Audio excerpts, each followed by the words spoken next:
Howdy, howdy everybody, and welcome back to Counter's Casual Competition. Just getting things set up for today. Wah.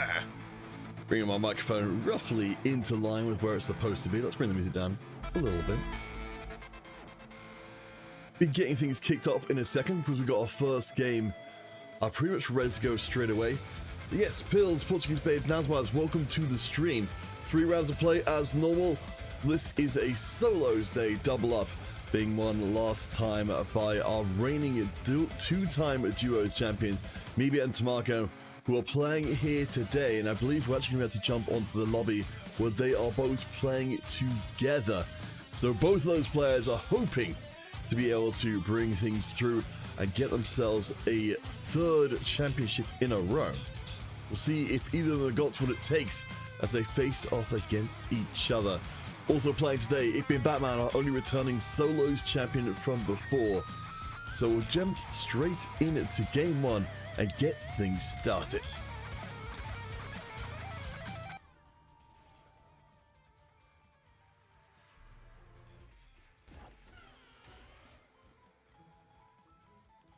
Oh, Pills, did I forget to mention you? In that case, my apologies. Pills, fueled up by cider and a love for getting up early in the morning, we'll be playing here today with Reach for the Stars starting us off. So let's see what we've got for us. Our Stargazer is the Fountain. And certainly if we're heading in a more Lulu style direction, which I imagine we probably are, given that Jax is of course a reroll composition, I can see this going pretty well. I've definitely seen some Fountain Jaxes be very, very strong indeed, because the additional AP and AD and healing is very, very good if you can keep this Jax alive. And already with the Edge of Night slammed, things are looking pretty good to start off here for Pills. Let's check back in with our reigning duos champions though. From Mibi's side of things, we've got an immediate move into Misfortune. Ginsi is being slammed, of course, very, very effective. If you see already, it's making a mess out of things. So it takes a chunk out of Brock Lesnar, who is on the Contract Killer, the Pike Hero Organ, which can go off pretty big. But certainly from my experience, and maybe people can correct me if I'm wrong on this, I've seen it be a pretty volatile augment that can sometimes end up really not doing too much of anything. But again, Brock Lesnar is here with some very good items for this pick. So I'm optimistic this has good long-term potential. The Primordial start as well, very, very good. We don't as of yet have our Sonic, but it will be Sympathetic Implant. So I don't think this is too bad at all. It's not ideal for Pike, but I think it's still workable, particularly if you can get up to Psionic 4. So we've got a few randoms in the lobby, so I'll try not to get too confused with them, which I believe is Click for damage and I want to say NDR. Yes, so the top and bottom players right now are both non-tournament players, so I'll try and work around them best I can. Maybe up against one of those random players. You see, Misfortune just doing really, really well. Got the Nova as backup and a very good front line. Unfortunately for Pills, it is a 2-star Jax. So we'll have to wait a little bit longer to maybe get that full 3-star Jax stream online, but so far so good. Lost the first round, but got a couple of the seconds. Mibi and Tamako are duos champions. They are both winning in the early game, so they'll be looking to try and push as far as they can.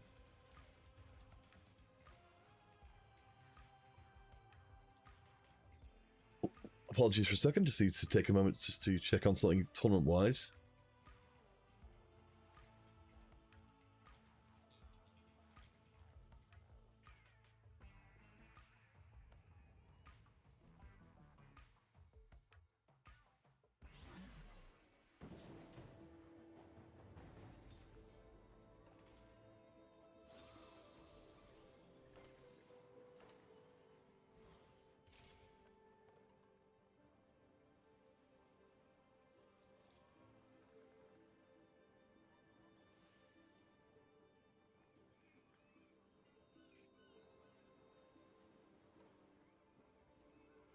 Apologies, just need to get some stuff sorted out there.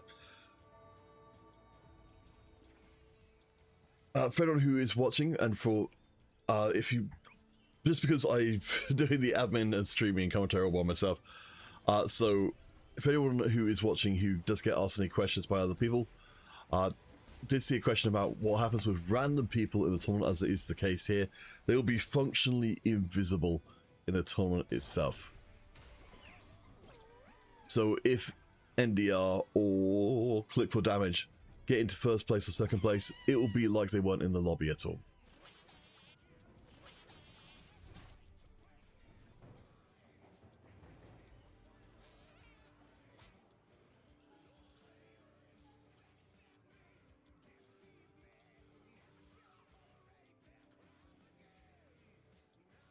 Okay, apologies. My attention is being drawn away elsewhere. Wait. Right, so Mimi and Tamako have both managed to keep their win streaks all the way through stage 2 so far. Mimi with a very strong looking board setup. The Deathblade being added to the Ginsus from before for the Misfortune is real nice. We'll go up against Tamako. The duos, the reigning double up champions, will face each other. It's Rogues on one side and Misfortune, who, it could be said, is something of a rogue herself, on the other. I think in this case it's surely gotta be though. Yeah, not even close. Mimi rolls over Tamako. Remember, of course, only one of them can even potentially win out this entire tournament. But it's interesting to see them in a position where they could take points away from each other and keep one of them out of the top lobby. Mimi, of course, in pole position. Tamako with the Angry Bee, just expressing that deep-seated emotion and resentment, which of course is the important part of any competitive player. Checking back in with Brock Lesnar. Of course, we'll really be waiting for at least a 2-star Pike to come in. We have now leveled up to at least get the Gragas into the mix and get the first item activated. So it's a little bit more power, though not, again, the immediate power you necessarily want.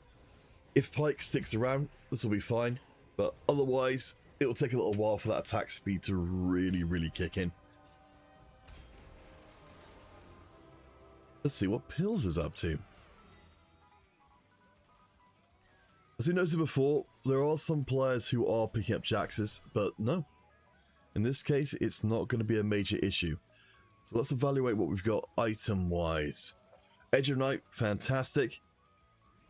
I wonder if we might be looking for a Ginsus to double down on attack speed for Jax. Personally speaking, I've seen it be a little bit more scary when the Jax really focuses on the survivability aspect of the kit. But in this case, we've got a little bit more punch early on. So Rabadon's into, doesn't increase the stacking attack speed and movement speed, but it does mean that this Jax has got a little bit more punch at the start of the round, which, as you can see, particularly I think in these early stages, will be important to try and make sure you've actually got some ability to thin the field. Certainly, Jax is not going to be one of those ones that does super well later on if he gets overly focused.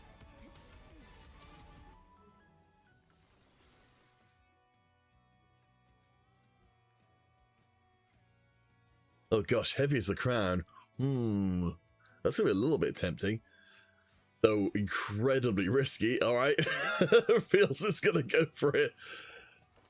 I mean, if you ever want to go for it all in, so we've now got the mountain from the Stargazer. We've now got the stacking power of the crown. No, my apologies. I forgot the crown tank version, which gets used so infrequently that I didn't even remember what it did. So this is just regenerating more maximum HP. I don't know if this is a good idea because Jax will tend to be... I mean, the rounds tend to go really, does Jax survive or not? And that kind of is the determiner of whether you win or not. But, oh boy, talk about eggs in one basket. It does make it, as much as it wasn't really negotiable before, very non-negotiable that Jax ends up with the 3-star version of himself. But as we can see, with basically 2 augments worth of power put into him, when it comes to the one-on-one, he's gonna be an absolute monster. The big thing this Jax is missing for Pills is any form of CC immunity, so I think that's gonna be an issue longer term if he does get caught up and knocked up over and over again. But for now, I think things are going to be pretty good for Pills. So we can leave him to rise up the table and maybe challenge Maybe, who again is still undefeated as of the midpoint of stage 3.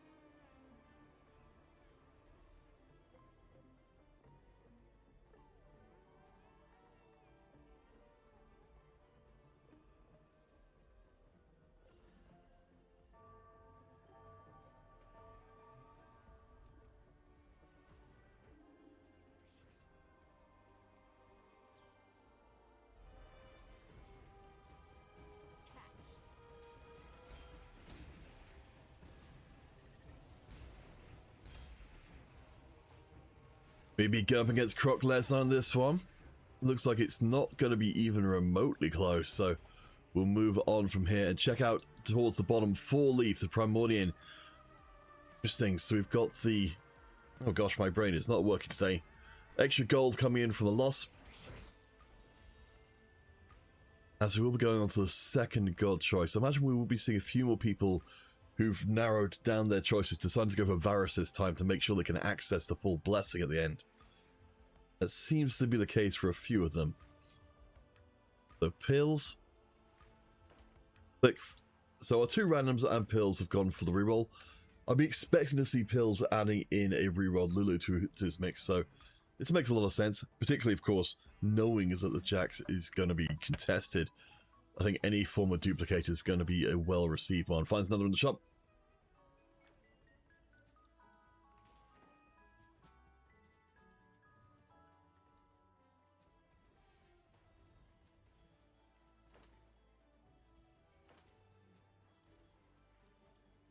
Looking pretty reasonable. We've got the Lulu online, we've got the Rabadons as well. Remember, we've got the max health HP every 2 seconds and ability and attack damage both scaling. I'm interested to see if Pills decides to go for the 5 Stargazer or sticks just here at 3, rerolling perhaps some more Bastions.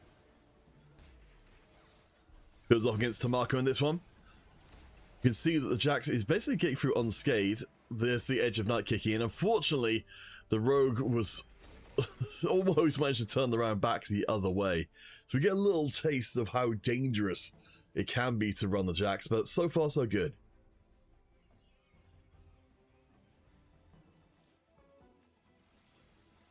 Pills and Maybe, they've got one more chance to face each other before round 3 is done.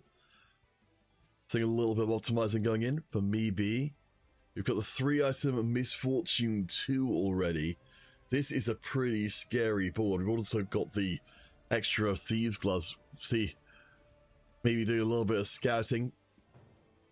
We might see Maybe and Tamako face off against one more.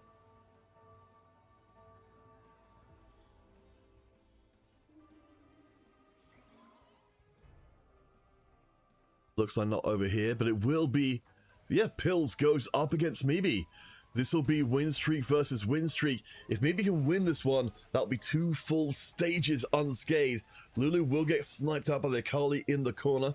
Jax is surviving relatively well, but I think has too many targets to face up against. And Pills will eventually fall. I have to wonder what it could have been like if Pills had been able to keep that Lulu away from Akali's attention. But honestly, level 7 against level 6, Thieves Gloves in place. I don't think Maybe was going to be too vulnerable. Even if Pills had been running roughshod over a lot of other lobbies.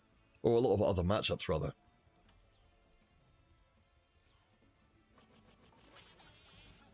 There we have it. Maybe in good position. Tamako coming through to show his teammates some support and love.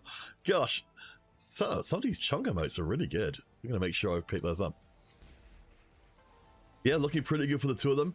Pills doing very well for this early part of the morning. Did inform us that he's been taking some liquid refreshment, making sure that he is as well prepared for things as he can be. Let's see. Question now becomes about what the Lulu itemization is going to be. I think ideally we want to be going for something, well, maybe going for the Nashers. Oh, lovely shot for Pills there, jeez. Finds 2 Jaxes in a single shot. It starts to become a little bit more realistic. You could maybe hold off of that duplicator to get the Lulu online a little bit faster as well. But still, Peel's looking pretty good. Maybe still unstoppable. We'll see how they face off against Enigma, who is going down the Gnar Meeple route. Of course, for anyone who's been living under a rock recently, the changes to Meeple 7 making it much more palatable to stick a Meeple 7 for a while and potentially duplicate up your carry. In this case, we've got double Deathblade Gnar, so, you know, with the Ginsus, I'm thinking pretty confident Enigma is deciding to go this route longer term. All you need, as we've got on the bench here, is an extra Meeple in the form of Gnar to duplicate once we get up to Meeple 7. I imagine New Recruit might be a little bit tempting. Especially if we are going to be going in for a comp that has got some somewhat vestigial units. Gold Chaos did get the nerf. Shield Lighters would be okay. But yeah, New Recruit for Enigma. And, oh, also managing to find... Wow, that's incredible. Managing to find the Rammus. And a random Blitzcrank as well. So that means we're on to 7 Meeple already, which is absolutely huge for Enigma. Means we can keep on farming up. It's worth noting as well for anyone who doesn't play Meeple that you get gold each time you duplicate a unit, and the lower cost it is, generally the more gold you get. I believe the most efficient way is with 3 costs, but in this case, our primary carry being a 2 cost means that we're getting paid out a few gold every couple of rounds, while also getting some complete inevitability of getting the 3-star Gnar just with enough time. NDR will get absolutely nailed out here and click for damage, both of our randoms going very, very low. 4-leaf winning their round with the Mecha 6 board. So we're getting a little overview of what the meta is like at the moment. Certainly it was the case for, you know, that the Mecha boards being as expensive as they are did tend to be very loss streak oriented. In this case, having the calculated loss I think makes a lot of sense. I really like having as well the Soraka's Blessing. Oh, Soraka's Miracle, my apologies. Just to give us a little bit of comeback potential. Let me know, anyone in the chat. I wasn't completely certain as to why the Mecha Aurelion Sol kit made a comeback over the Conduit Aurelion Sol that have been more popular recently, but apparently people have discovered something which I don't fully get, but it's... I mean, the proof is in the pudding here. Let's see how it does up against Mimi's board. Mimi's still undefeated as of the midpoint of stage 4. It's looking close. I think this could be it. We have 4-leaf. It's going to turn over a new leaf and drop Mibu's win streak, which admittedly was absolutely enormous. But we are now officially in the later game. Checking with Pills and the Jaximus board. Lesser champion duplicated certainly would be very good for him. Echo being in the game as well, though. 3 rounds towards a shop of 5 costs. That's going to accelerate the top end of a lot of people's boards pretty strongly. And imagine for Mibi, that's going to be especially true, given that he's got all the time in the world to work with. If we look at the HP totals on the right-hand side, we can see that while the top 4 are in relatively good nick, got 2 players almost dead, 4-leaf and Croc Lesnar down on 35 each. So time is starting to look a little bare for our players who've taken the bigger hits. Of course, for 4-leaf, this board is pretty darn good. We've got the 2 stars across the board. Marcy as well, a nice addition. For Croc Lesnar, we've got the 3-star Pike in play and the 3-star Gragas as well. I think we've still got a way to go on the board, but we've got the 7, yeah, we've got Care Package and the Money Monsoon in play, so a lot, economically, we've got 3 econ augments to an extent. See how they do up against Enigma, who's not on Gnar 3 as of yet, so it's definitely more vulnerable to being assassinated. As you can see, Pike is having some real trouble in chewing through the tank line. Ideally, he'd be, you know, getting it off several different resets, but he's not. And I wonder, I have to double check if this is the case. I wonder if Croc Lesnar not having the armor penetration might be the reason why Pike is having so much trouble. No, my apologies. The even shred is there. I missed that from before. In that case, I guess we'll just need some more Voyager to try and give us a bit more punch.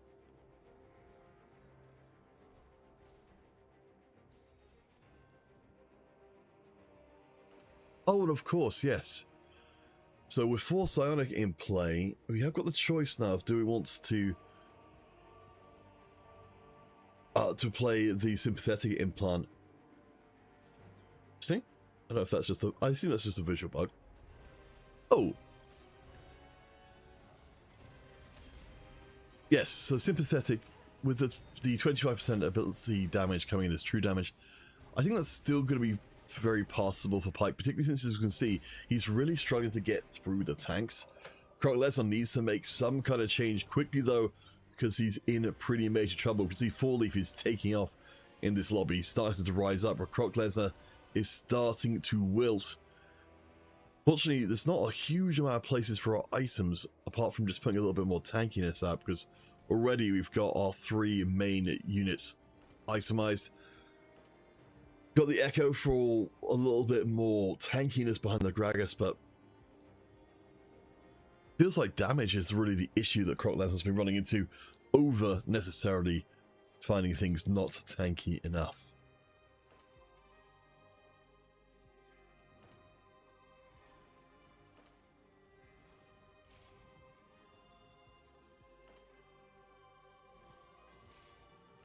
So if memory serves, I believe that Croc Lesnar should be moving the sympathetic implant across to our friend Victor to get the true damage component, but visually it's not activating as the extra Psionic item, so I don't know. Tell me if I'm going crazy or it's just a visual bug, but I would expect to see the Victor be just, well, somebody Psionic to get the true damage component, but maybe at 1 star he's just not strong enough. Brock Lesnar will be going up against Pills in this round. The 3-star Jax is online. 3-star Lulu, I think, is maybe not going to be happening. Brock Lesnar does proc the 5-cost shop, so that's something if he can survive through this round. But I think the Jax, yeah, the problem with the Pyke especially is not that great into tanks, not that great into very strong single units, as we saw there. Pyke is amazing when your opponent's board is consisting of a lot of relatively weak units, because he can just proc his spell over and over again. In this case, against a Jax, he's never going to be enough single target damage to take him down, so that's a very unfortunate. 4-Leaf, though, is feeling a lot more fortunate. The choice of Mecha 6 working very well. Has been winning completely since we last saw them. Mibi and Tamako have started to dip down a little bit. See, so for Mibi, we've gone for the legendary suit board, as we would expect, especially with the Echo giving us a shop full of 5 costs. It's pretty hard to turn down that kind of potential power. Let's see what Graves. We've got the Assault Graves. And LeBlanc providing the damage from the backline. I imagine we're presumably hoping to find a Vex sooner or later. Mibi faces Tamako once more, our reigning double-up champions. Let's see if the result is different. I do think Mibi's board can get stronger, but Tamako's got a pretty good setup here already. I think the Rammus with the Echo enhancement should be just about good enough, though I'm prepared to be very wrong about this. No. Yeah, Rammus is just too tough right now, particularly with his decreased max mana. I like seeing the adaptive helm in there just to get his cast up a little bit sooner. We do see the Vex in shop. And as predicted, Mibi will be jumping all over that. So we've got the Nova as the backup. I think everything's looking real good, and Blitzcrank upgrade as of next round as well. Decides to sell the Fura. Okay, yes, and put the Blacksmith gloves onto the Blitzcrank. Makes a lot of sense. Everything looking pretty good for Mibi. The only thing that's really missing is the HP. You see on the bench that Pills is starting to build towards the Lulu 3, but right now doesn't necessarily have a ton of progress towards, so it's really just the 1 unit comp at this point. Jax is 1 very good unit though. As we mentioned before though, no Quicksilver means that the second that the Nunu start being a larger part of things, as we can see there, I think this Jax is going to drop off in efficacy quite a lot. So we've got Pills up at the top. Got Enigma just below with the 7 meeple board. We're 1 round away from Gnar 3, so Enigma's going to shoot up in power dramatically. We've also got a fully itemized Corki as well, so looking real good for Enigma. For Mibi, we're close to finding several different upgrades. We've got the Vex, not the Vex 2, but a second Vex in the shop. We've got the Blitzcrank 2, we've got Nunu 2, we've got the Shen 2 as well, jeez. Mibi's board is only going to get stronger. Tamako, with the more rogue-centric version of this one, decided to go for the random emblem. Maybe not fully what it was looking for, but we'll see what it does against Four Leaf. Four Leaf has got a lot of punch. We've got the double Rabadons on the Aurelion Sol. I think having the rogue aggro reset is going to, at least get an extra unit off of Tamako, or off for Tamako, but won't ultimately cause the round win to happen. There's Enigma with the Gnar 3 coming in, and the Jin 2 as well. Whew. This is the point where you can very reasonably decide if you want to try and keep in Meeple 7, or if you want to just drop down to 5 and throw in some just generally strong units, like for example Fizz, and Meepsy not doing a ton for you. I mean, at this point we are more Voyager-centric, so could be worse. Enigma up against Tamako. This should be the time where Enigma is a little bit stronger. That Gnar 3 is no joke.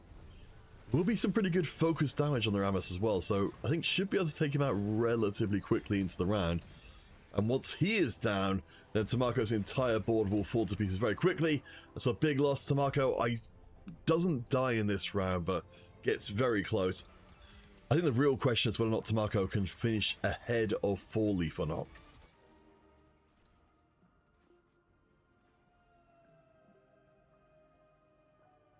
What I do like about what Four Leaf is doing here is we've got the 3-star Urgot mechanized as well, and itemized.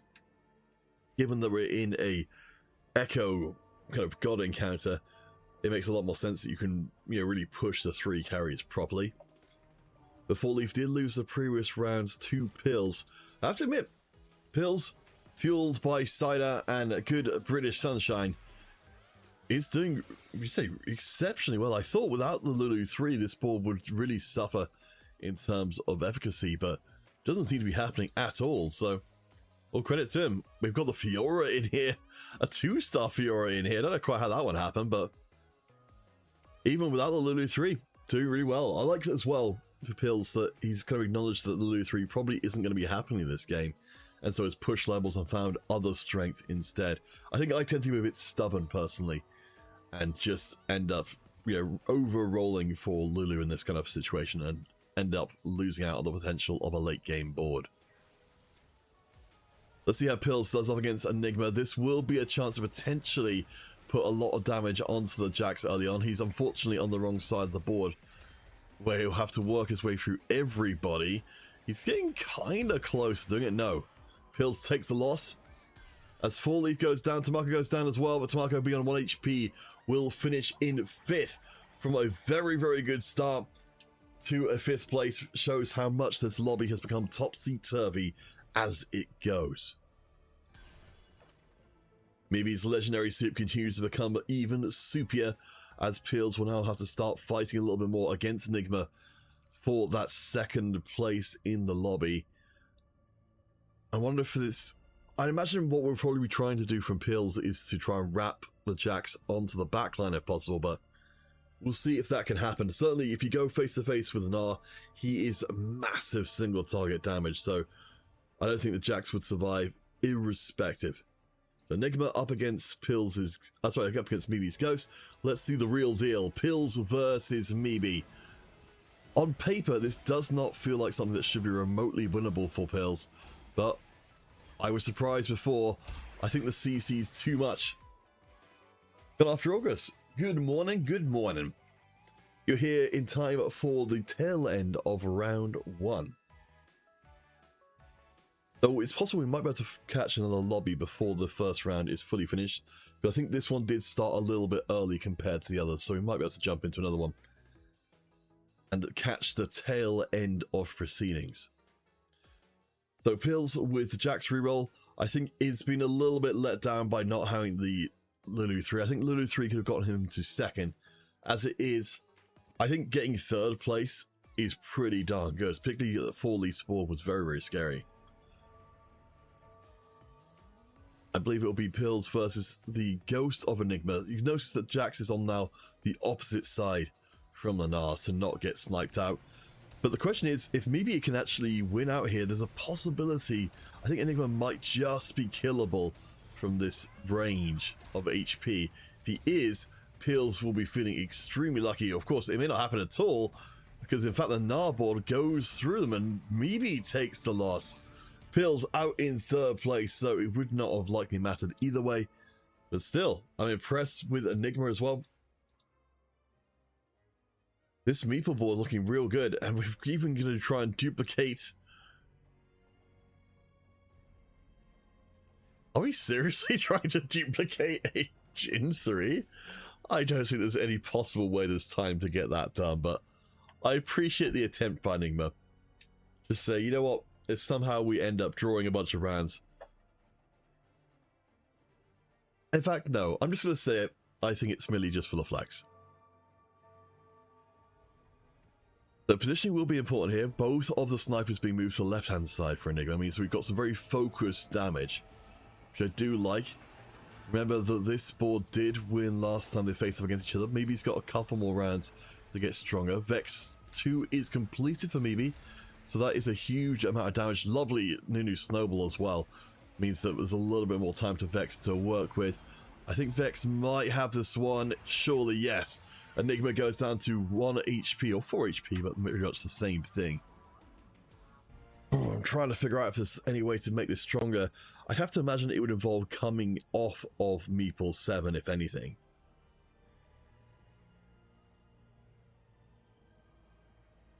Let's see. So the interesting thing about Meeple 7 is you've got the 4 Meep bonus for getting the nearest ones.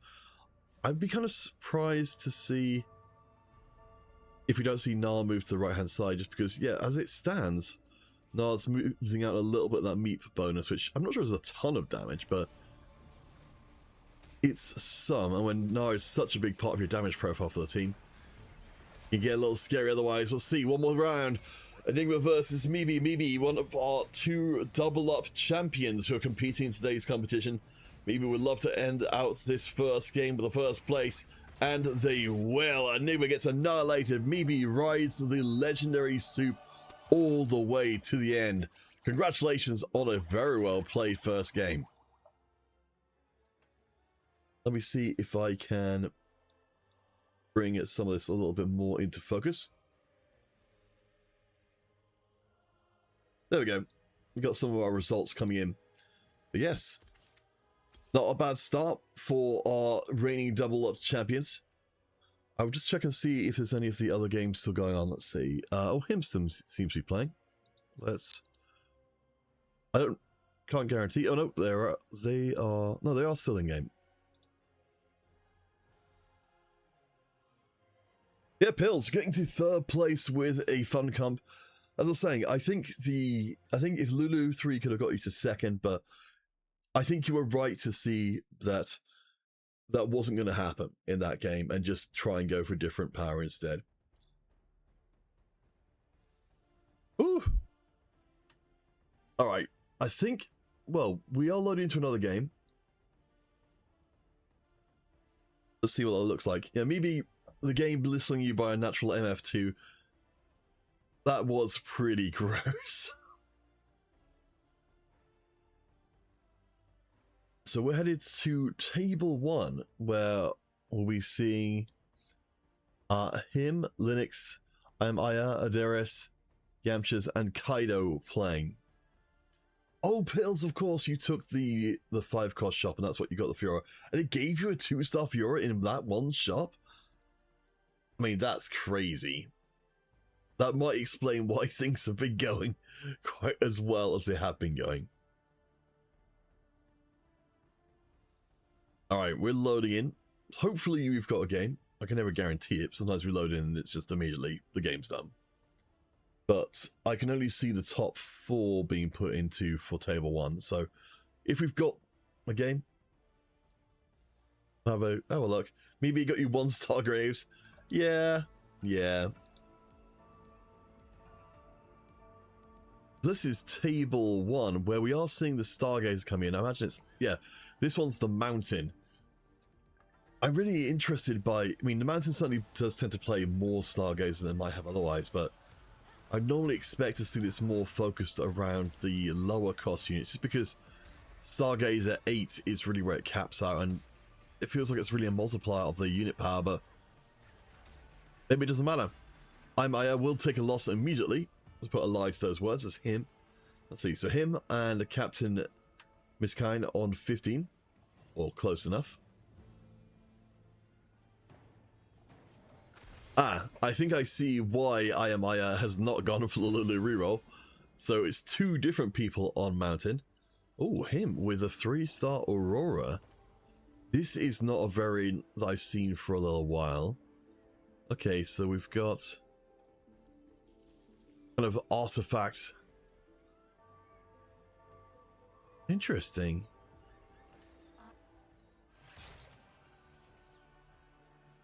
So I believe him's particular board being prompted by the sheer volume of trait tree augments you've got there. So we've got the Vanguard.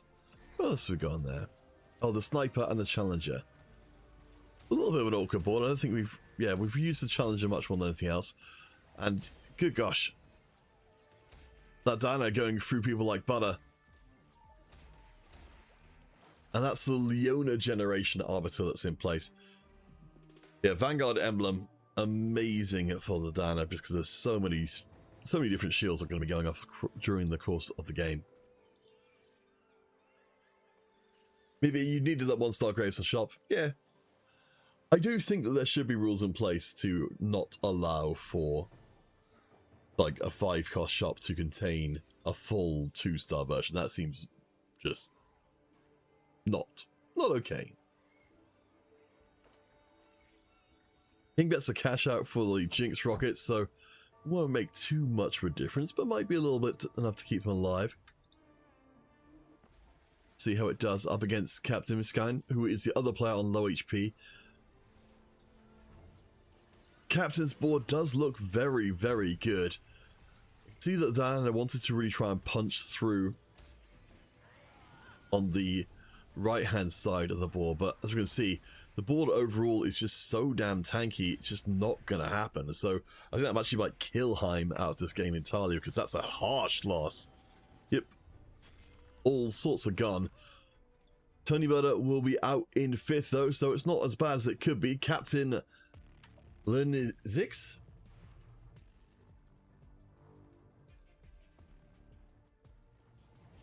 Tamako, the R in Corky stands for ribbon, and the N in ribbon is not top 4. Did you know that?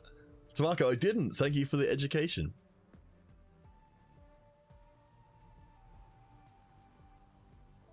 So our final 3 in place here at table 1.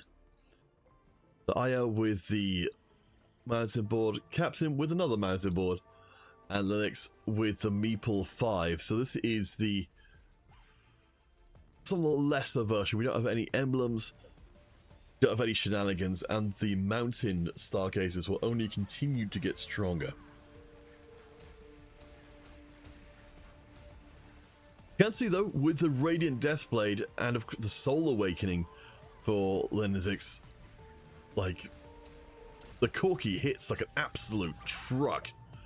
Who moves into 1st place. Captain up against the Ghost board will actually lose. Oh, possibly misread that one. It might have been the other way around. Either way, both of our mountain players are in a little bit of trouble. We will see, I believe, one last emblem dropping in, at least for the Captain, if not for Aya, for a little bit more power. So we're up to attack speed. The durability is a fairly big deal, particularly in Captain's Ball, where you've got quite a lot of 3-star tanky units that will get significantly stronger. The Marco, the M in maybe is for maybe cheating. Why only maybe? I feel like if you're going to do it, you're going to commit to it.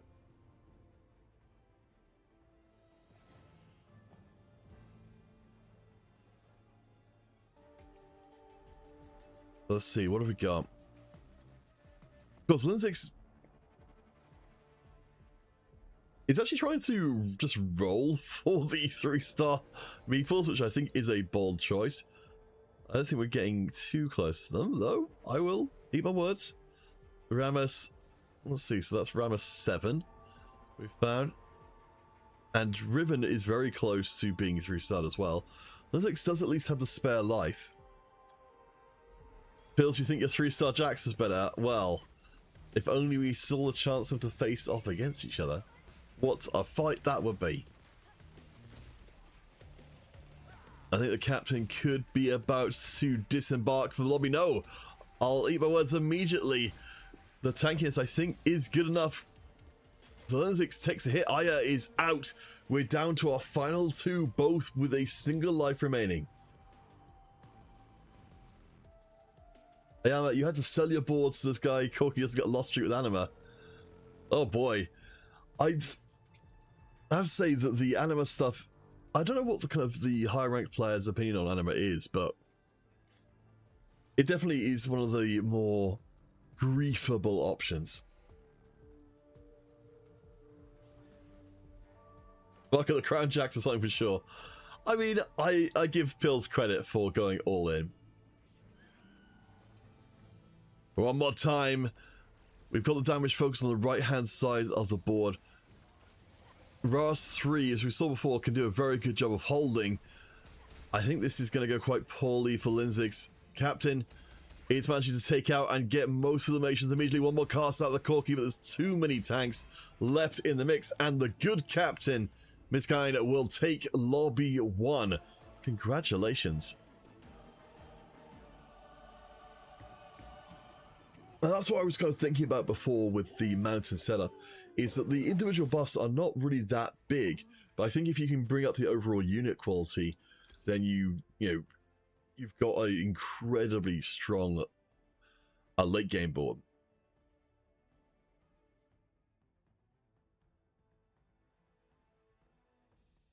Not first place, your lay was not for nothing.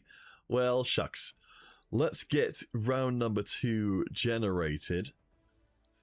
Oh wait, no, we actually don't have all the results in as of yet, so let's hold off on that. In that case, we will take ourselves to a short break. What we'll try and do is get round 2 started during that break, once we've got all of the results in. So if you're in lobby 1 or lobby 2, please do jump onto that one. I might see if I can get that done now. Just to save.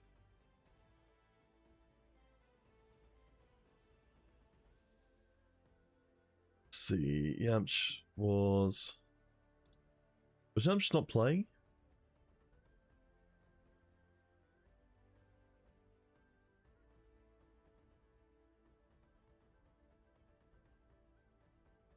Oh, was that the player who wasn't able to? Oh, that's right, Yamcha was the one who wasn't able to play, so let's give him 8th place in the lobby. I think someone might have entered in the wrong results there, because we've got, I think, people taking account of someone who's not there. Tony Murder.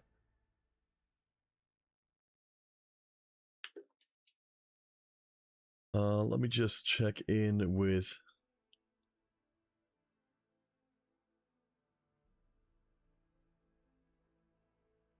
lobby 1. Are you accounting for not including tournament players?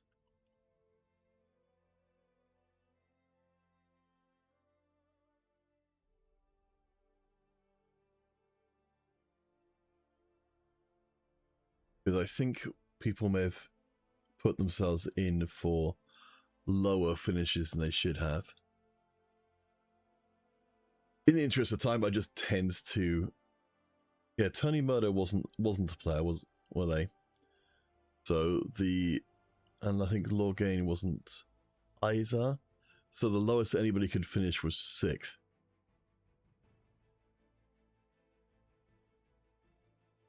Yes, I'll put Yamcha's in for 7th. I think everything else is okay. Yeah, that looks better. Cool.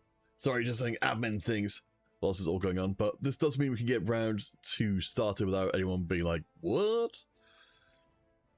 So let me get that put out, and then we'll go to a short break while that gets set up. And then we'll be off to the races.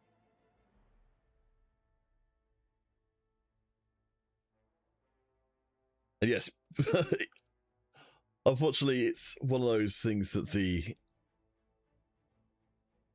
it's very easy to miss, I think, no matter how many places I put it. Maybe I should put it on the other side next to the placement so that people look at it before they put it in the placement. I don't know. So second round pairings are available. I think it's, let's see, how much coffee I got left? I got half a cup of coffee left, so we'll take a short break while that one gets set up, just to give people time to get their lobby started. So a 5-minute break, and then when we return, round 2 of Kanto's Casual Competition will begin, and then the battling will truly start in earnest. So stay tuned. We'll be back in 5 to kick off round 2.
Howdy one, howdy all. Welcome back to Counters Casual Competition. We're jumping straight into round 2 to get us started here, of course.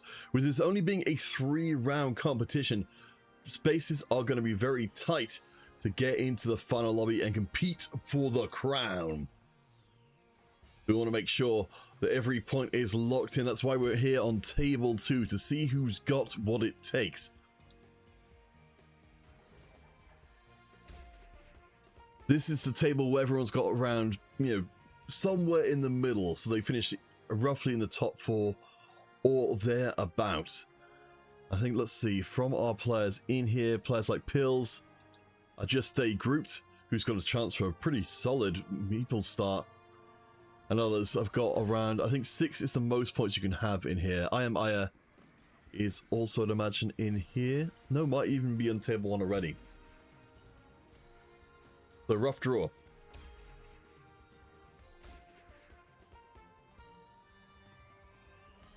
While we take a quick look around, I'm just going to do some admin stuff.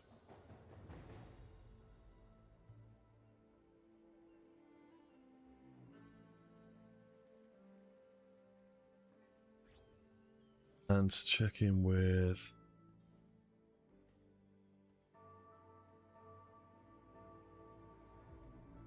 one more player I think we're missing.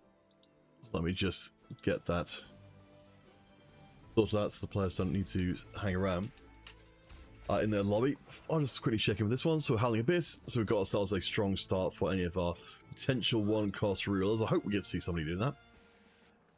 Just Stay Group finds a Gnar early. Not bad at all. The Karim...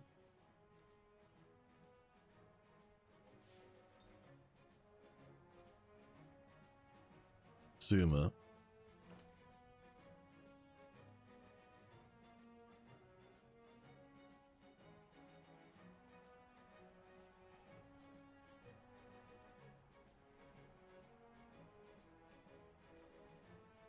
So, just a group with a pretty strong start. Salvage bin is always a interesting thing to see be brought out very early on.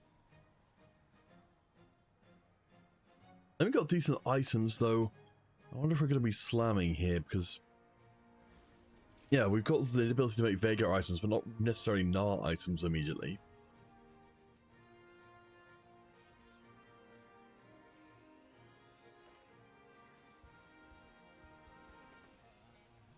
See, so they've had 19.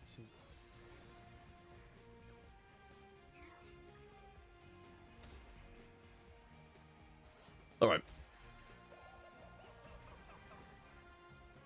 So all admin duties are discharged for us. Let's check in with Pills, of course, who drew a lot of attention for the bold choice to bring the Jax in the previous round.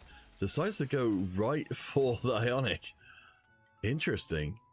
I don't think I've seen high voltage being taken very often at all, but certainly commits in Pills very strongly to the AP side of things from the beginning. Looks like we're leaning towards Stargazer, so I'm assuming that we're probably going to try and go for a Lulu reroll, would be my guess. The Huntress is amazing for a Jax ball, but of course we're probably not going to be running it this time. Alright, we'll keep an eye on what Pills is doing. It's not awarded him the initial win, which would have been absolutely fantastic, but instead it'll be him and Four Leaf who are going to be facing each other at the top. Again, Batman and Kaido might well be doing the same thing as well. Four Leaf, looks like we're seeing just generally people have gone pretty aggressive. Him has got the Challenger emblem from Legion of Threes early on. If you didn't get a chance to look over the previous rounds results, but there was a lobby won by a player who did bring out the Challenger low-cost reroll. It's very, very scary. So him's got a good start. Four Leaf, I think, with the early level to level 4 and the Soraka was always going to win this round, but him, some very, very good long-term potential.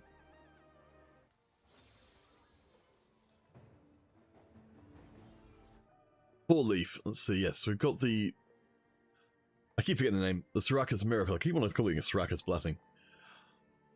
So we've got a lot of extra HP, which is not bad at all. If you can play aggressive early on, you can basically functionally treat it like you've got a Tiniest Titan or something similar. You've got the extra attack speed, rather, and slammed Void Staff. I think Four Leaf might actually be just going back to the same style of play again. That is Mecha.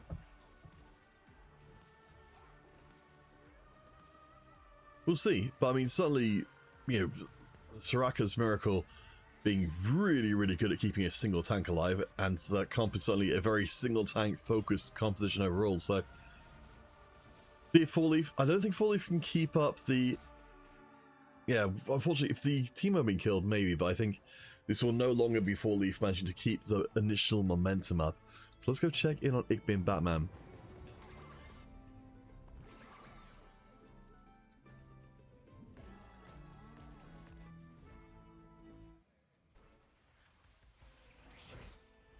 That's the challenger board, and oh my gosh, okay. I wonder how many people are bold enough to go for the Aurelion Soul. Yeah, I would have thought Ickbin Batman would make sense because you're already... Anyone who's got Legion of Threes or something similar to that is going to be pretty happy just to have another emblem, even if it doesn't do anything but just be an emblem. Bill's going for it as well. I would be surprised if, yeah, if most people went for it in the lobby. Gosh, I really wish the display in the middle was a little clearer as to who's taken what, instead of just being a big mess. Oh no, my apologies, sorry, it's not the Legion of Threes. Wait a second. Backline blueprint for Challenger, and... that's right, Kaido is Legion of Threes for Nova, my apologies. So it's moving into Shepherd for the time being, which is usually a pretty good shout for being able to get a lot of traits early on. I believe usually you'll need some kind of 3 cost to be able to activate the trait tracker effect that might have been called in previous sets, but... Oh no, so apologies. So, for Kaido... Yeah, Kaido's gone for just the 6 XP. It's Ickbin Batman who's gone for the Challenger, and it's one off of being able to do it. So Marauder or Nova both would fit the bill. Given that Ickbin Batman is playing quite aggressively, I wouldn't be shocked to see potentially a level up to get in the... I suppose it depends if Ickbin Batman thinks they can beat Kaido in the next round. There's always a chance to push levels and get the next part of the equation in, but...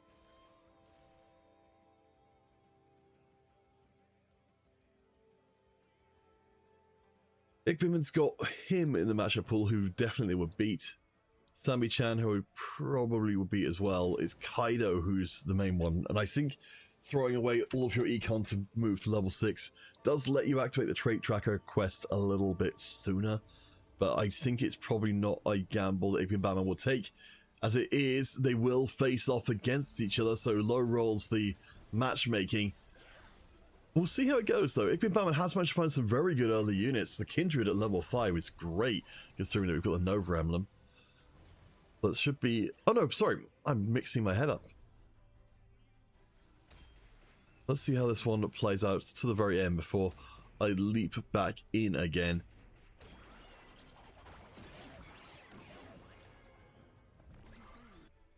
Ickbin Batman takes the win.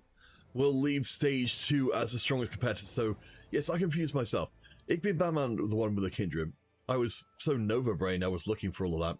Kaido would love to have had the Kindred for the Nova long term, but as it is, we'll take the loss. Ickbin Batman, off of, I think, what would have been a very disappointing previous game for him, is coming to this one looking a lot stronger. I mean, 4th place, for sure, is not terrible, but Ickbin Batman is the only returning solos champion playing in today's event, so we certainly expect to be seeing him at the top table, really just as a matter of course.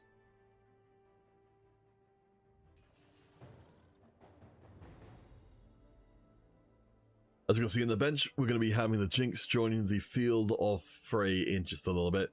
But honestly, I like what we've got going on from Ickbin Batman. We've got, you know, decent enough tanking carry actions being carried so far. And I think once this starts getting a little bit more coherent, I think this is only going to get better. Let's see what everyone else has got going on. So him, Oh, that's right, yes. I'm confusing myself because there are two different players for Challenger emblems. I was starting to confuse myself. So him being the lost streaking player who looks like they're running basically the same board up against the Legion of Threes player with another Challenger emblem, and I don't think that's great for either of them, but particularly for him. I think if you're in a contested situation, it's okay if you're the one win streaking because, like 8-Bit Batman is, you've got time to wait for your opponent to die. Him does not have that luxury, so but the only thing really going for them is that him is very motivated to spend money more aggressively than 8-Bit Batman is and maybe hit the compound from underneath him.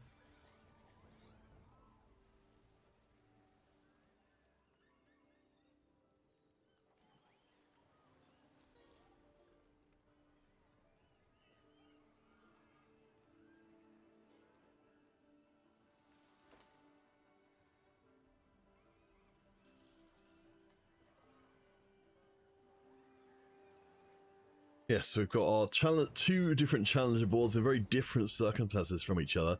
The trait tracker does cash out into Anima. I mean, it's not awful, but with slamming put in, I'd imagine we're going to be making a decision one way or the other. As it is, 250 HP isn't awful. Shepherd Emblem is a little awkward, but it's a little bit of extra mana regen, and if it were Legion of Threes, I think we'd be feeling more happy about it generally, but I don't think it really costs 8-Bit Batman anything, because they still managed to maintain a win streak while also cashing out the trait tracker, so hey, you know, sometimes you win, sometimes you lose, maybe, oh no, you'll end up with a Pandora's later on so you can reroll it into something relevant. Either way, 8-Bit Batman looking very good here. Again, our returning solos champion from some tournaments back, admittedly. We're not in the lobby with our reigning duos champion, Chibi and Tamako. Or Mibi and Tamako. I want to call him Chibi and Tamako. I think Mibi needs a Chibi. I'm calling it here, and I think it should happen. Pills, with the really interesting decision to go for the high voltage straight away, is building up again, which looks like a Lulu board that just doesn't have any Lulus as of yet. I think a concern for me here is, okay, so we've got this, firstly we've got the trait tracker quest, which I don't think we're, well, the problem is we're level 5, we're not going to be completing it anyway.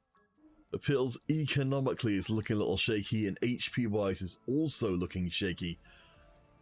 I'm not feeling too optimistic up against Sammy Chan on the other side, who did pick up a Bastion emblem. Remember that 70% attack speed that kicks in after 10 seconds is really, really scary. And I think Pills' board, yeah, is not even designed to win rounds at this stage. So we'll take another L, goes down to sub 50. 8-Bit Batman up at the top remains in control of the entire lobby.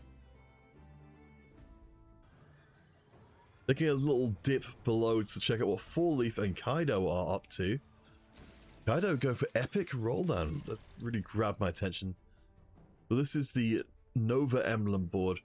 I wonder if we might be seeing Kaido, rather than focusing around Nova as you'd expect from a Nova emblem being dropped in by Augment, is just instead going to just go for a regular Shepherd board, but focus more around the 3 costs, because of course Legion of Threes, you don't have to be playing stuff in the, you know, in the same trait as your emblem. You can just use it purely for the buffs to 3 costs.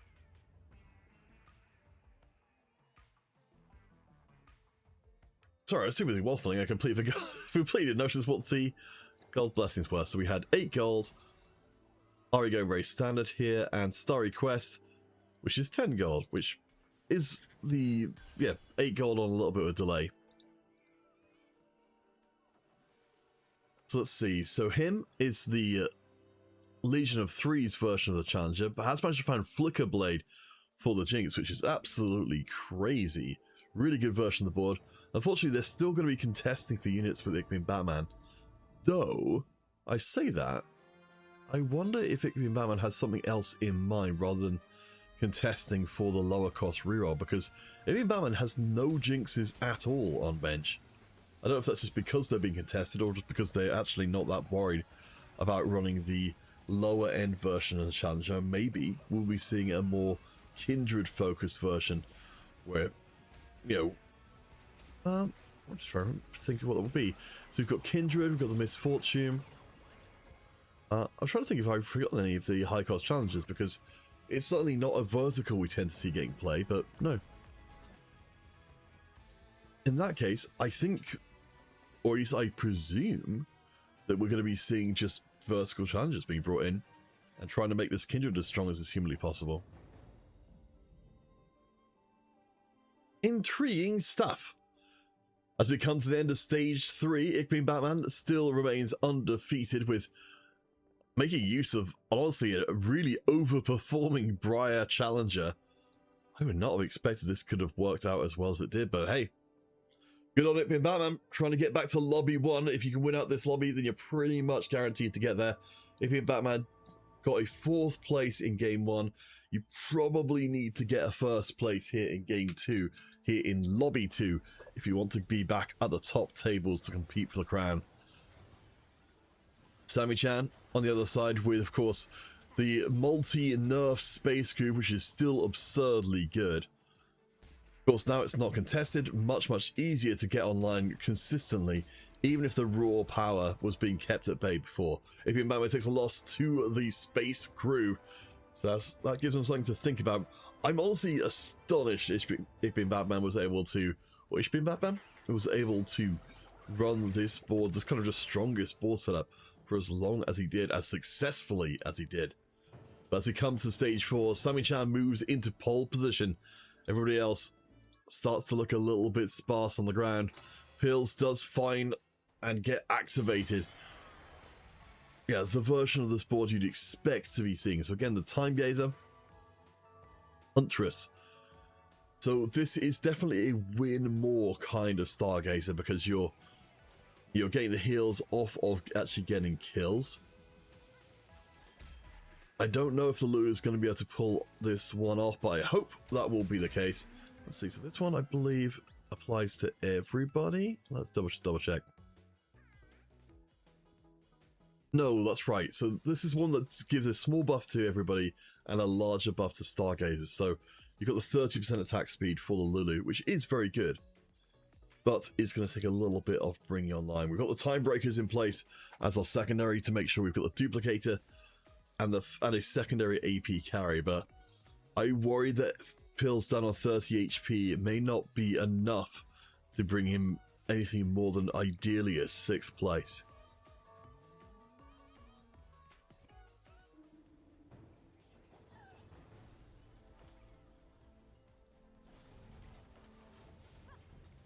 Teemo reroll on the other side. Who is he playing against? Kaido. I think I've completely missed this board in all of my time roaming around the place. Apologies there. Oh, that's right. No, this is the Shepherd board from before. But we've just moved into what will presumably longer term be a LeBlanc board, with Teemo doing a very good job of item carrying, especially since the most recent buffs making him more adept at keeping your board online. Notice Kaido with a lot of money in the bank. So coming to 4-2, I'd expect to see that cashed in. Remember, we've got Epic Roll Down as well, which means that level 8 will be pretty spectacular for bringing Kaido from the mid-table to hopefully a much stronger finish. Clockwork could be good if you're looking to try and double down on our LeBlanc power. I'm not sure what our Arbiter was here if we are using that setup. Gilded Steel could be a little tempting if we are going to try and just skip LeBlanc and go straight to something like Vex. No, it goes for the One Smith instead. And a pretty good set of AP items. It means that we can realistically put together a second backline carry of this board. Question is for Kaido is, do we roll down now or do we hold out for longer and maybe thin the pool of the units we don't want?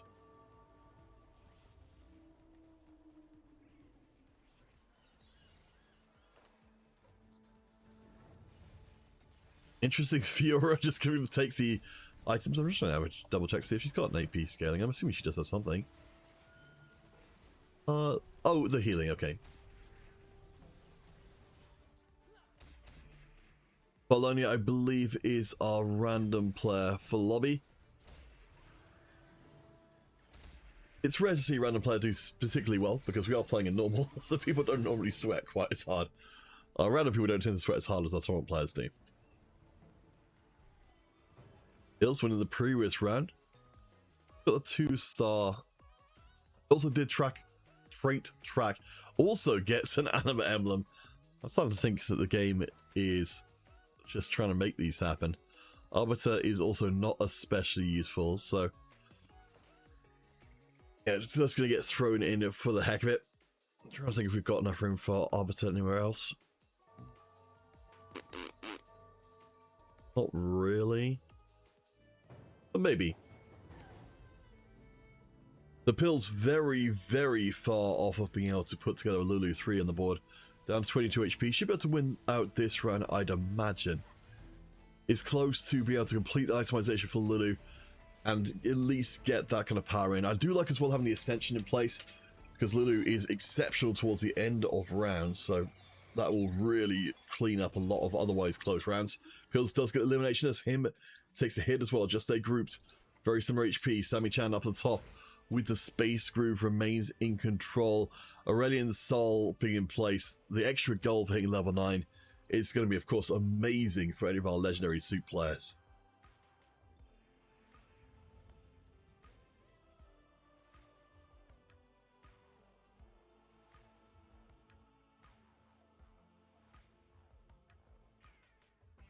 If being Batman, we can see from the left-hand side, has moved onto the Master Yi Brawlers board. As we saw from before with Pills' Jax board, when you've got a very, very strong single target user, you've got a real big challenge to someone else's single target DPS.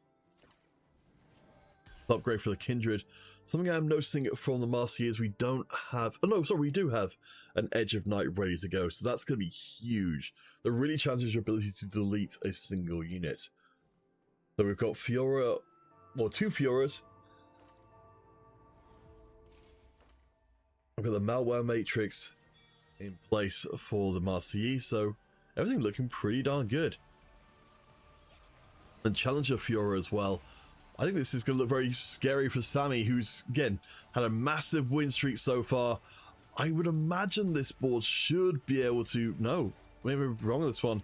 I thought it should be able to be strong enough to take down Sammy's board if any of the boards were able to. It's going to be tight towards the tail end, but no, there's just too much DPS.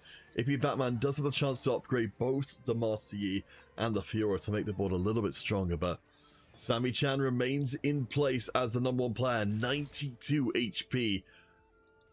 That's a terrifying board. And bear in mind, this is a Samira 2 and an Ornn 2 we're working with here, so this is going to get even stronger. I think, I don't know, given how dominant Sammy Chan is, I think the argument could be made for holding at least 1 or 2 of these Ornns or Samiras to try and delay the inevitable, but I think the damage may already have been done. Even if Sammy loses, they've managed to farm up so much extra gold and so much HP by not taking these losses that they're guaranteed a strong finish, whatever happens.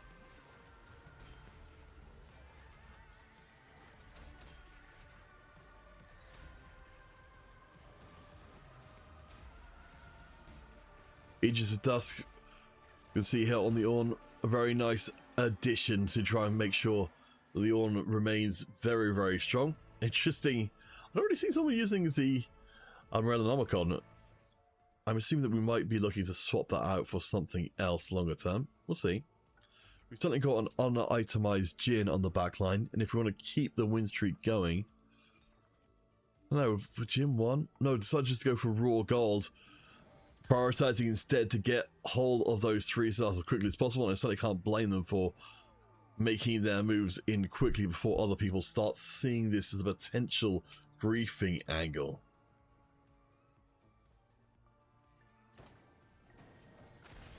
It's a 3-star and a Blitzcrank at level 7 as well. That is super gross. Ooh. We're a little... I don't think we're going to hit the Ornns, but we might... Well, we've got the Nunu for the taking right there and then. We're going to get rid of Dark Star or potentially move towards a 4 Vanguard setup.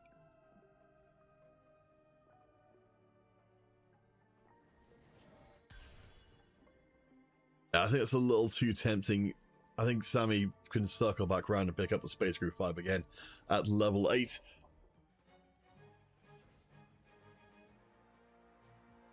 So we've got Bastion Nunu, which is going to be a nightmare to deal with. Just a group to the other side with a very, very standard looking Corki setup. So Sammy has got the 3-star Samira in place. I think we can see on Just Straight Group side of things why Sammy doesn't have the 3-star Ornn already, because Just Stay is already running the Ornn just as a filler Bastion unit. Bills down towards the bottom. Only four Lulus. This is rough. As I said before, I think a top 6 is the cap for Pills in this game. It's just not quite working out. We're close to finding a few more units, but I think fishing for a Pantheon 3 is probably the strongest thing we can do at the moment. There's no way we're ever going to hit the Lulu 3. I think in terms of Pills, I think the reason why Lulu hates you is because you don't have any economy augments. So you've run out of money to be able to find the Lulu 3. Unfortunately, it's very expensive to put together that kind of board. Against Just Stay Grouped, I'm not sure. The Corki damage is very deceptively strong. There's enough time for the Ascension to kick in, but I don't see Lulu actually killing Corki. I'm happy to prove wrong. No, Pills will go out. Kaido as well. Pills will take 7th by 3 HP. Kaido in 6th, which means that we've got 5 players left in play. The 2 contesting players for the challenges, well, at least they were for the time being. Him will be the one who's able to occupy the reroll spot. It being Batman transitioning.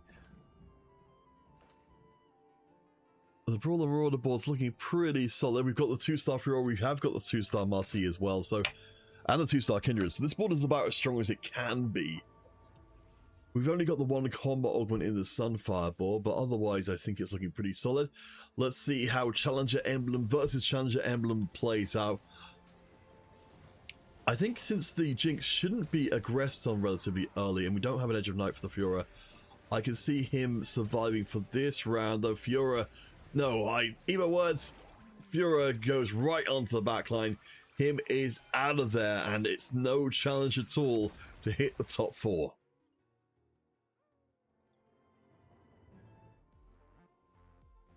Pills hated you last game as well. Yeah, that particular game was particularly unfortunate to not be able to get the 3 stars together, because that would have made such a difference. So our top 4 is in place. Sammy finds the 3-star Ornn. Even the victim of multiple nerfs is still absolutely monstrous. So we've got even with the nerfs, we're still looking at a ludicrous amount of of attack speed and health regen. We are at least freed from the point where Ornn was literally unkillable, which definitely felt like it was true in the previous game, where you would just need to work around him and kill the backline, because you just couldn't touch him on the front line. He's just very strong now instead of completely unkillable. See, Corki is one of the units that can conceivably deal with him because of, again, raw single target damage, but I think it's not going to be as close as they would like. Sammy-chan takes the win again, preserves HP up at 63. Four Leaf and Just Stay Group to take the loss of the previous round. Four Leaf, as anticipated, does go back to the Aurelion Sol again. Got them a 4th in the previous game. I'd have to imagine they're hoping for something a little bit better this time round. I think with the Sarakas Miracle, it feels like you should be able to hold on relatively well. One thing they're missing from this game's board that wasn't true in last game is we don't have a 3-star Urgot, so there's a little less damage coming through. I do like that we've got the May the Fours be with you for more punch from the Aurelion Sol, but I would have really liked to have seen, you know, the Urgot there just for a little bit more target finishing, because we can see, you know, Aurelion Sol a little bit too honest of a carry, really just damages, or spreads the damage around, so you need really to have a kind of finisher unit of some kind if you want to get kills early on. Sammy Chan loses the Samira though. One more shot from the Aurelion Sol. It's going to be very tight towards the tail end. I think with the magic resist being stolen, no, it's barely there. Sammy Chan loses out on the win streak just ahead. Full Leaf's going to be wiping their forehead. That was real close. Full Leaf at level 9 with around 50 gold in the bank, I'd imagine is fishing to go up to, let's see, excuse me, late night last night. I imagine we could maybe throw in a Victor for Conduit and Psionic. Yeah, so if we get Sympathetic, I think that would get us another carry's worth, or another carry to at least a workable state. Let's see. I think this item choice will tell us a lot about where Four Leaf's head's at and what they're prioritizing immediately. It could be a secondary tank, which I think is very valid, considering that a lot of the time we're seeing the Mighty Met getting snuck past. But no, okay, so blue buff in place. Didn't pick up the Victor from the previous shop, so has something else in mind. I wonder if it was... if we didn't already have a player with a Fiora 2, and I wonder if, given the items on Urgot, if we might be looking for Fiora 2 as our secondary damage source. Again, very good single target damage to complement the spread damage of the Aurelion Sol. Just stay on the other side with the Corki board, or I say Corki board, now more just on a straight Meeple board. Very well itemized Bard will rip through a lot of units in a hurry, and Four Leaf takes the L. 73 gold in the bank. Good news with Just Stay Groups, who has a lot of ground to make up with if they want to get into even a top 3 finish. Sammy on the other side will be finding the upgrade for the Jin, so 3 stars in place. 2-star Jin is very good, but Ickbeam Batman finds the 3-star Kindred. That one snuck under the radar of everybody, apparently. You can see Sammy Chan arrive at the board to say, oh, my first place, it was so close, and yet suddenly is insurmountably far.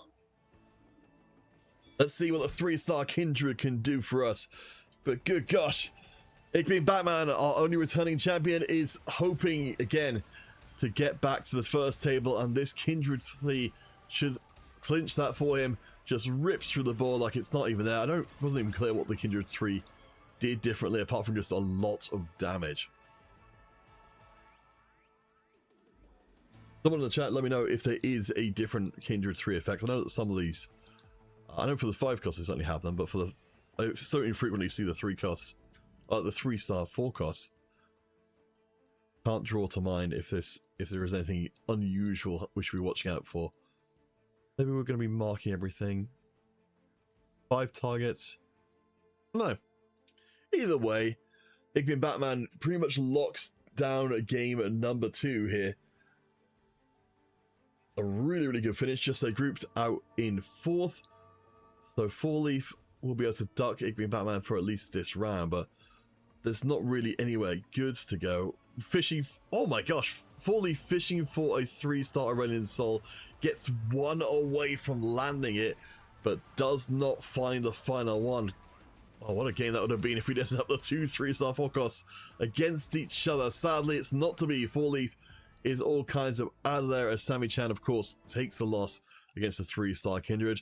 This one should be a formality for the rest of it. Under any other circumstances, I think Sammy Chan would have been very, very happy. Sorry, Sammy Chan would have been very happy to have coasted on this incredible Samira board all the way to first place.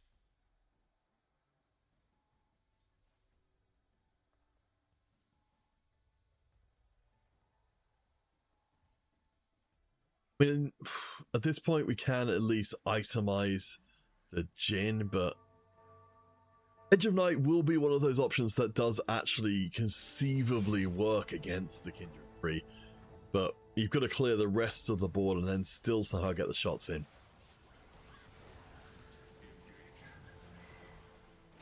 In this case, yeah, it's not even close to happening. The Master Yi uses Edge of Night, walks right in.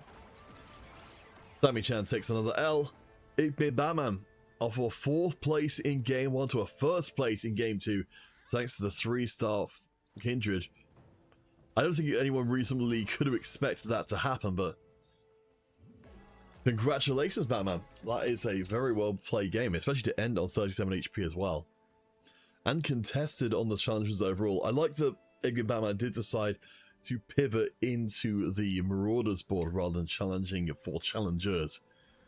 I think it would have gone very poorly for him if he had done so and ended up with two, weaker reroll comps rather than, as we see here, one very strong Marauder board, which I'm going to definitely remember for future boards to come.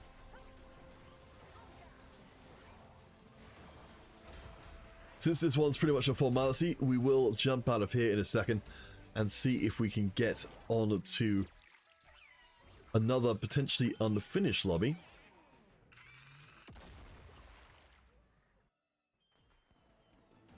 Let's just pick up the scores as they are as of this round, so apologies.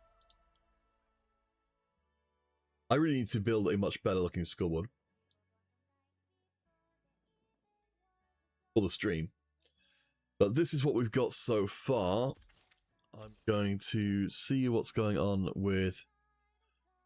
Yes, so let's see. Croc Lesnar's in that lobby. Yes, let's go spectate that game. I believe lobby 3 started a little bit late because we've had a couple of people drop. Which is Yamcha and Kazuma. I will actually go take care of that now.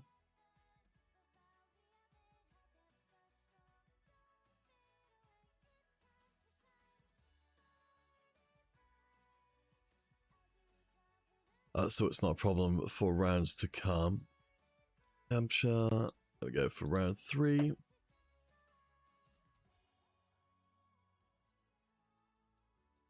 And Kazuma is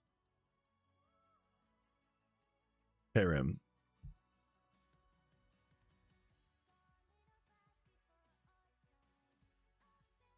Oh, there we go.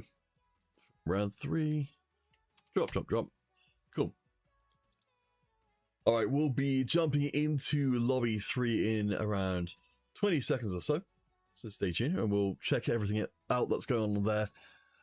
Yeah, as you can see on the overall tournament itself, Mibi, currently undefeated in the tournament so far.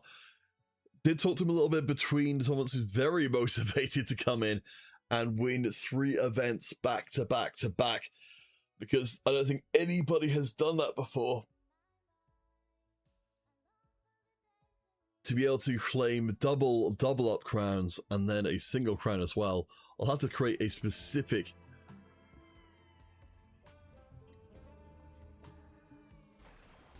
title just for that. Sorry, I was just grabbing us into the game. If that does happen, I think something along the lines of triple champ. But I'll let Mibi decide, because honestly, I feel like anybody who can pull it off deserves to basically choose what they're called, no matter how potentially silly or outrageous it might turn out to be.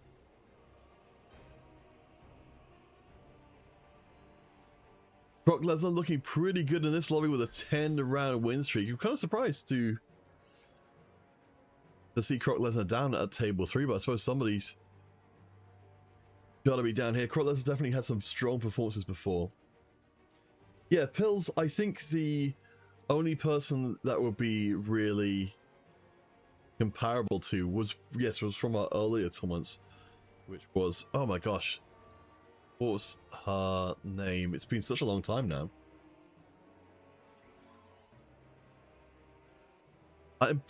Impossible Blob. Impossible Blob. Yeah, she was the early dominator of the CCC tournaments, but I think that was maybe like, I don't know if it was in a row necessarily, but it was certainly a lot. I wish I'd kept the records from back then, because I think Improbable Blob, sorry. Yes, Improbable Blob, not Impossible Blob. Absolutely destroyed everybody for an extended period of time. Brock Lesnar picking up another kill. I think this one's almost done. Brock Lesnar's on an 11-round win streak. Yeah, the Pike Hero Augment kills you in the first game. Yeah, it's one of the ones which definitely feels like a bait. I think maybe we're in a situation, Croc, where I think Pike Hero Augment is less good because people are re-rolling stronger tanks. That's a Stargazer board with the boar. Maybe got worth the wait pike. Haha, it's a bait. It's all happening again.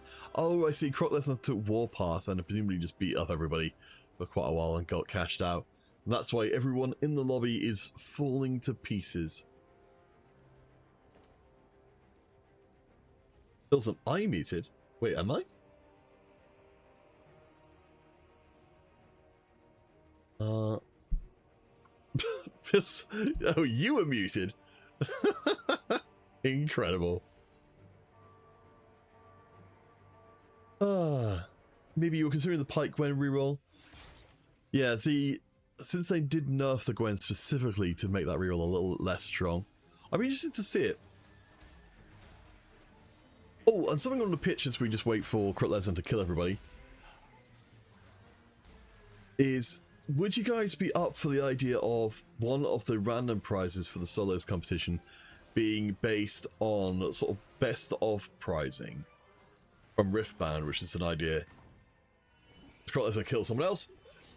I was thinking about taking a underplayed but interesting composition, like for example Replicator Misfortune, and saying one of the random prizes would be assigned to, I don't know if it's like the person who did the best with that comp, or or anybody who managed to top 4 or top 3 with that comp, and then whoever did the best with it would be one of the prizes. Just thought that'd be kind of like an interesting way for people who would just look, basically to reward people who want to do cooks. Maybe we could take some suggestions for what that prize would be at the beginning of each event. Raven, your Warpath triggered on a loss? Ugh. And of course, again, as we wait for Croc Lesnar to absolutely murder absolutely everybody, what do you guys think about the news that TFT is getting its own client? I haven't really been following League of Legends news, and I think League of Legends is also getting its own client. Well, that's maybe why it's happening now. But apparently long term, it's going to mean that TFT will become a better game, though I think it's a very long term planning, because I think they're not even going to be new features. Yeah, the Unreal Engine coming in. So, yeah, I get the impression that it won't even be that noticeably different for a while. But I'm excited to see what this means long term. I mean, it does mean that even if TFT is going through a little bit of a slump at the moment, that presumably they are committed to it long term and want to build it back up to being as popular as it was. I think it gets implemented in set 18 from what I understand, but yeah, Pills, I think you're right that set 20 is around when there's going to be like noticeable differences rather than it just being a few extra UI elements they can add in more easily than they would be able to if they were coding it for League of Legends. I don't know what that's going to look like, if that means that we just get weirder stuff, or if that means actually materially better features, or I don't know. The imagination runs wild, but I believe we've got everybody in from that one, so let's get round number 3 up and running. I think my coffee is almost up, but I think it'll probably last me to the end of the event, so let's go for a little bit of a shorter break as well.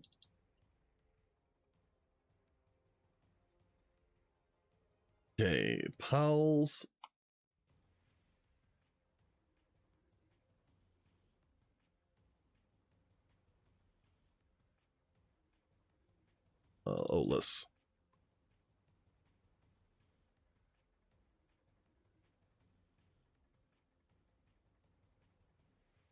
Let's start just updating my notes here as to what I'm going to send out to the players in a second to announce round 3 is live. Again, for anyone who is watching, you can start pretty much as soon as you're ready. Oh, let's get rid of that. I think we are good to go. So we'll take ourselves a short break while I just run to the loop, and we will be back with a final round of play in 5 minutes, or potentially less.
Howdy one and all, it's time for our grand finals to begin.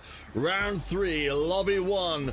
We've got the Earthsworn Miles, we've got our best players facing off against each other here in lobby 1. We're starting with a random 3 cast because of course we love to get as many 3 casts as possible onto the field and slapping people around as aggressively as we can.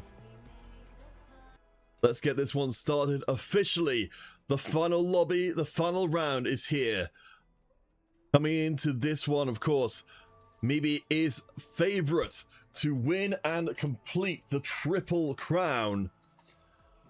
Double up victories with Tamako. This victory will belong to him alone if he can seize it. Lucario Senpai, Captain Miskine and Ich Bin Batman, along with Linux, will be the closest competition on 14 and 13 points respectively. Maybe with the 2 first places means that this is as close to guaranteed as you can get.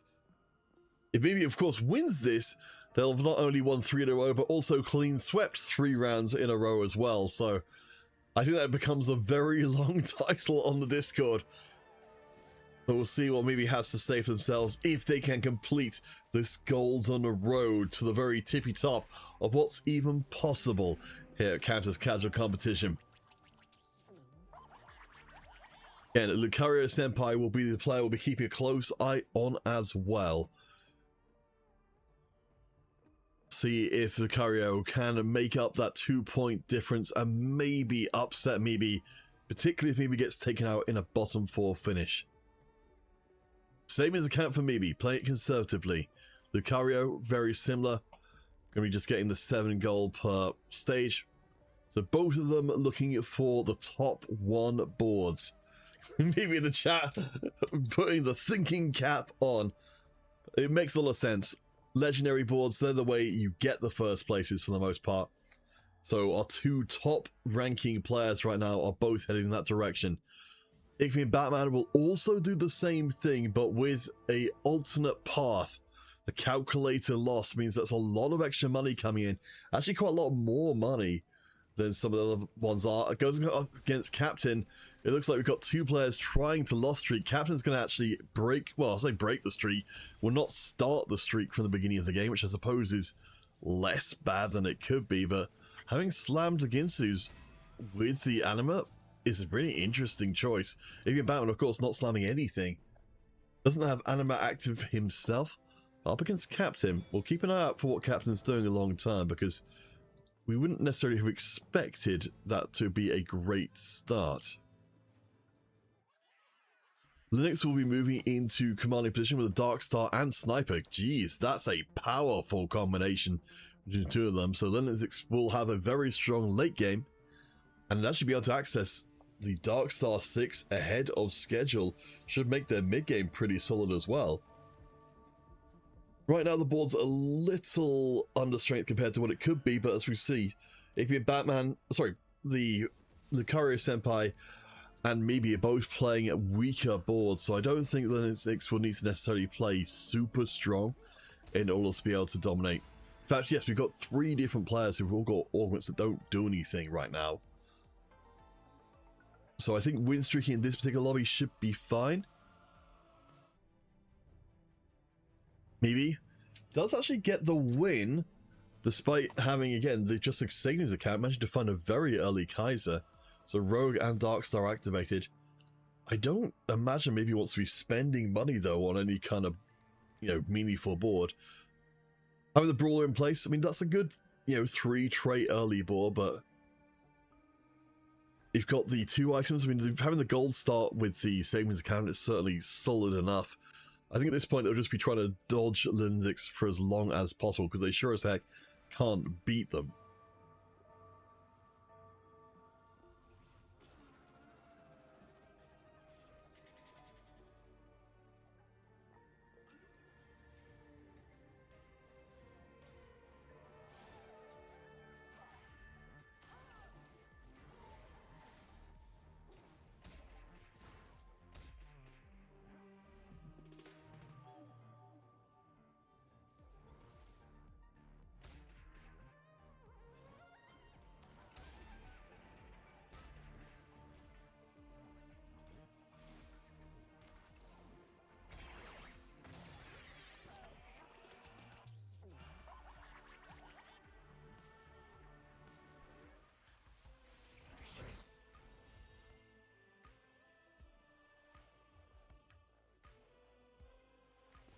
So we've got the Yasuo Hexes, we've got the reroll from the Varus. And the Yasuo Hexes are so good. It's a little hard to deny.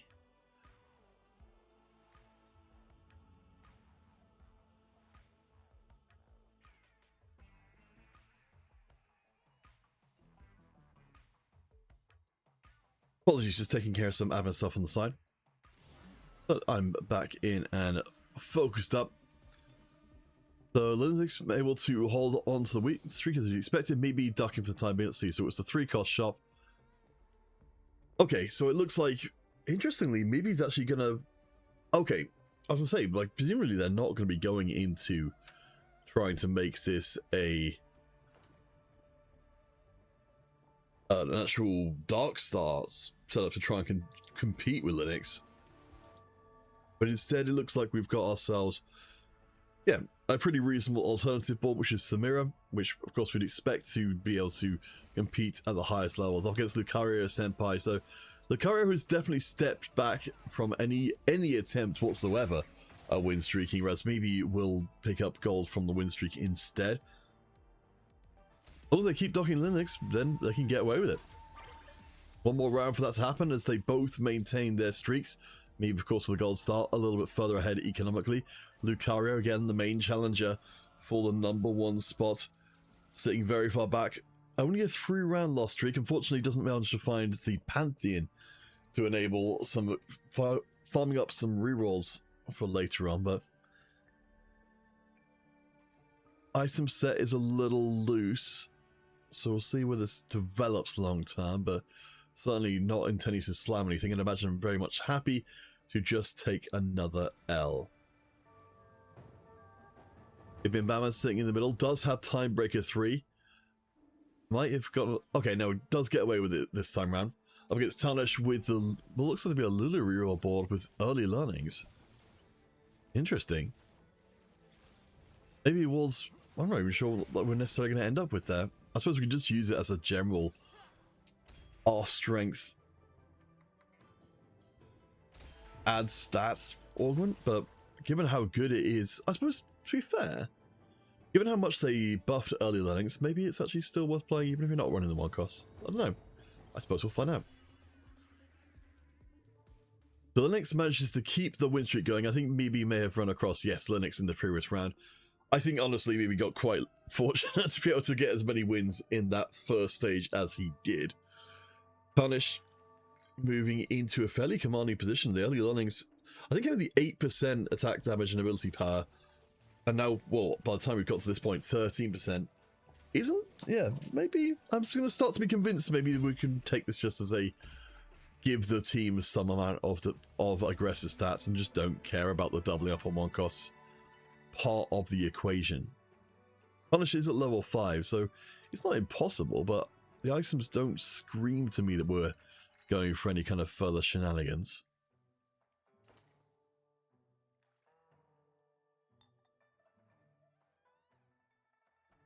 Next question is whether or not we'll see Tarnish pushing levels to go up against Linux in the next round, or potentially up against Linux. We've got the Serpent,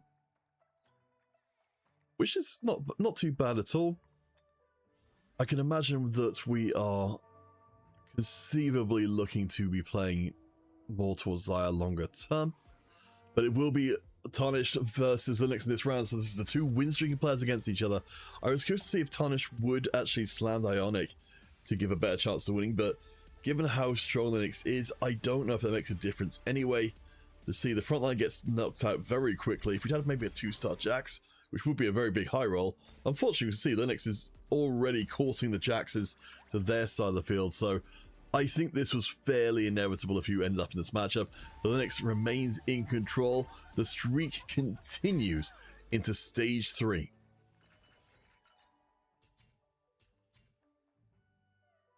So Prismatic coming up next. I want to see what Linux has got planned for us here. So we've already had a lot of emblems. Luxury subscription. Gosh, that is interesting. Oh, yeah. Given that we've got a Darkstar emblem, and we've also got the Sniper emblem, I think you're pretty safe with anything, but Graves at 3-2 is absolutely obscene.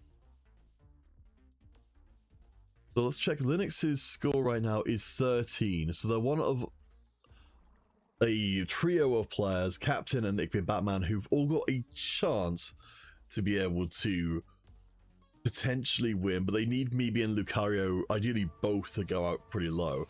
Lucario is definitely in a position where that could happen, on 67 HP right now. Mibi, very much not so. Remember though, second place is still very much worth pursuing. It's the same prize as first. And I think for our 13 points players, that's probably a more prudent path to take. You don't need to win the lobby. Well, you probably do need to win the lobby, but you don't necessarily need to fish for exclusively first place. Maybe we'll take another L. Lucario, the same. Does have Anima along with the Time Breaker in, so it's trying to double down on the loss streaking part of the equation. And I love as well seeing the Tiniest Titan, so we've got double Econ coming in that will money hungry and Tiniest Titan, so got 7 gold per round, 2 gold per, 7 gold per stage, 2 gold per round, and HP coming back in. I like it from Lucario. It's a big swing, but that is necessary. So Linux, let's see what they've got to go for. It's going to be double tap Graves. Alright. I mean, this Graves is going to be absolutely nuts. Absolutely nuts. WTF is the correct reaction to a Graves coming at this stage. I mean, but to be fair to Linux, this is the kind of gamble on the luxury subscription that you can afford to take when you're this dominant in the lobby. Because you then just know, okay, you know, whatever I get here, even if it's not fully optimal, I'm probably still going to be okay. Whereas someone like Lucario Senpai, who needs the immediate power, getting something like Graves could actually be detrimental just because it's going to take a while before he's a major force to be reckoned with. The overall board is strong enough to support. We can see, yeah, knocking out nearly 2,000 damage, not bad at all. And of course, with this being a Yasuo setup, I'd expect to be seeing the next going in towards that, and we would be, because when you've got these individually strong units, like for example a Jhin or a Darkstar Graves, then just having them further enhanced with the hexes is absolutely correct.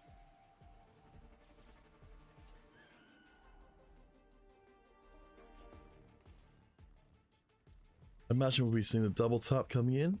Let's see. Yep. And so for the Storm Hex, so just a decent amount of CC to buy a little bit more time to play with. So Tarnish just a little bit below with the Stargazer board. Does hit the 2-star Lily, which would have made a big difference from before. PT Babe with the Sniper board going on here. I imagine, yeah, it's okay, yep. It's our friend Gnar reroll. Do bear in mind, of course, I've made this mistake before and really been punished for it, is you do need to have another Gnar on the bench to be able to duplicate him. Otherwise you end up in an awkward spot where you actually have to then start rerolling for a 2-cost at level 8. So hopefully, I mean, it's relatively likely that Babe will find that before this point, so not too worried as of yet, but hopefully that's a situation that will resolve itself. Oh wait, no, this is a Gnar 1, I didn't even notice. That is a problem, because if you need to have the Gnar 2, or you will end up duplicating into a Gnar 2, and then end up in the same place again, where you just don't have any Gnars to duplicate anymore. I mean, PT Babe has definitely got enough room to work with, maybe up against Linux in this round. We are seeing a little bit of the items being changed over, so Linux, of course, with the double shot out of the Graves, will put the Kraken Slayer onto him. And the Sniper Emblem as well. We can see already he's going to be a major force of damage. Ooh, that is nasty stuff. Up against Mibi. Mibi has started to drop back. The Soul Awakening is interesting. A good augment for later on, but right for now, Mibi is taking a big punch to the face. Him and Lucario, again, they are tournament leaders, with Mibi, of course, being completely undefeated so far. Mibi's dropping HP. A little bit worrying. As we come to the end of stage 3, let's see what we've got. So, yeah, we've been farming Timebreaker. We've been farming Primordian for a while. This is definitely one of the riskier paths you can take, but we've got the Xayah. And we've got good items for her as well. So I imagine we're going to be seeing the Stargazer or Shallow Stargazer that we've been seeing it do pretty well. And I think actually TFT Academy are pushing as the best comp to play at the moment. So Bastion, basically just all the good stuff. Nunu, Pam Kench. I'm certainly seeing the Maokai brewing on the bench. That's what we'd be expecting to see coming in. So yeah, this gives us our shred from the Aatrox and a good amount of frontline.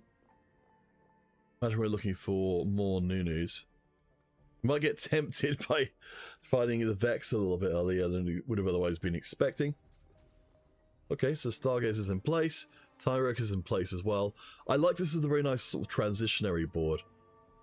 Where we've got Xayah being left out of Hex, which is a little unfortunate. But it's, it's not the final version of the board, but it's relatively close to it while still maintaining as much strength as possible.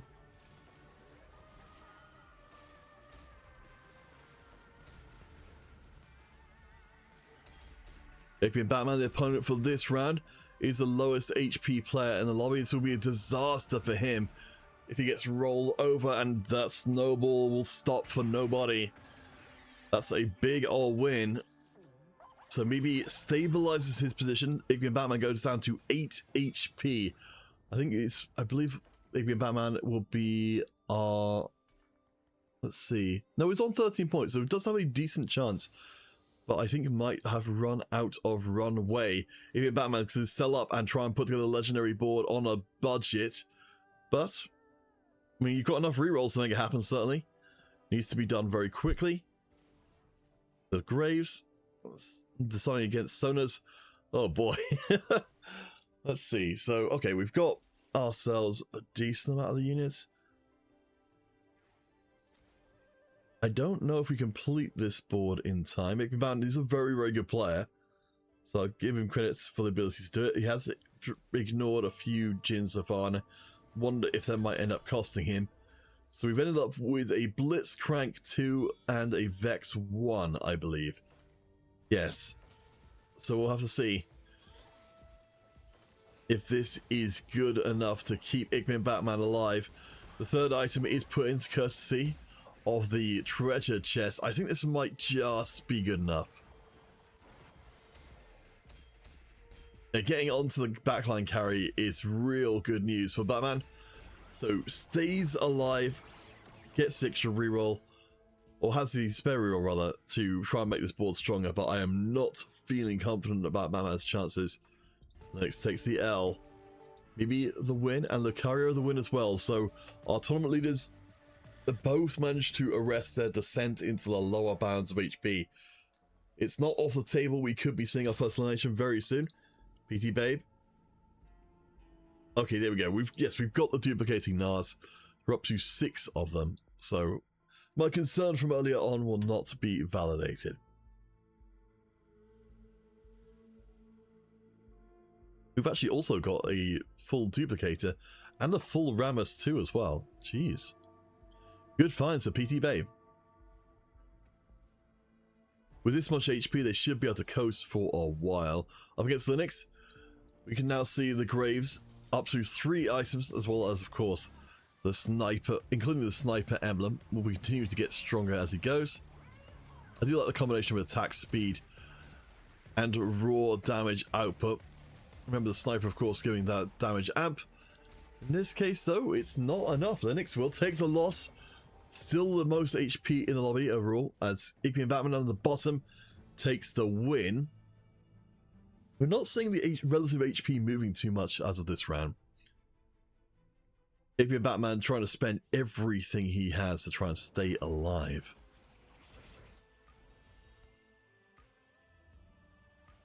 Acceleration Hex definitely will be tempting for some of our players in need of more carry potential. That 4th or 3rd and a half item, let's call it. Of course, we're having the 5 costs dropping in as well this late into the game, particularly for our players who are lower on the HP standings. Igby Batman, I think, is an interesting player to watch just because he needs so much to put together a board in a hurry.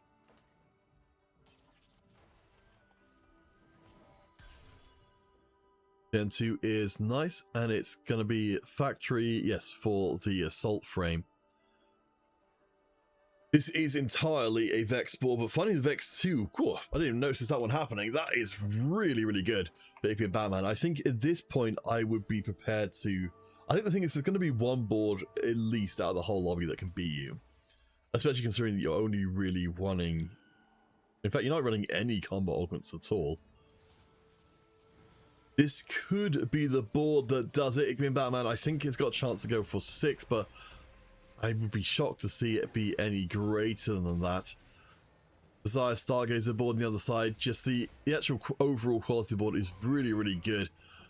Unfortunately, I think Vex will die before too much of anything. The ult is cast, the die is cast. Igby and Batman down to 2 HP, Captain down to 4. We still have not got our first elimination, and importantly, if we do see these early eliminations coming through, it makes it more likely that Mibi and Lucario will win, because of course they needed low, well, everyone else wanted them to get low finishes in order to potentially leapfrog them in the standings.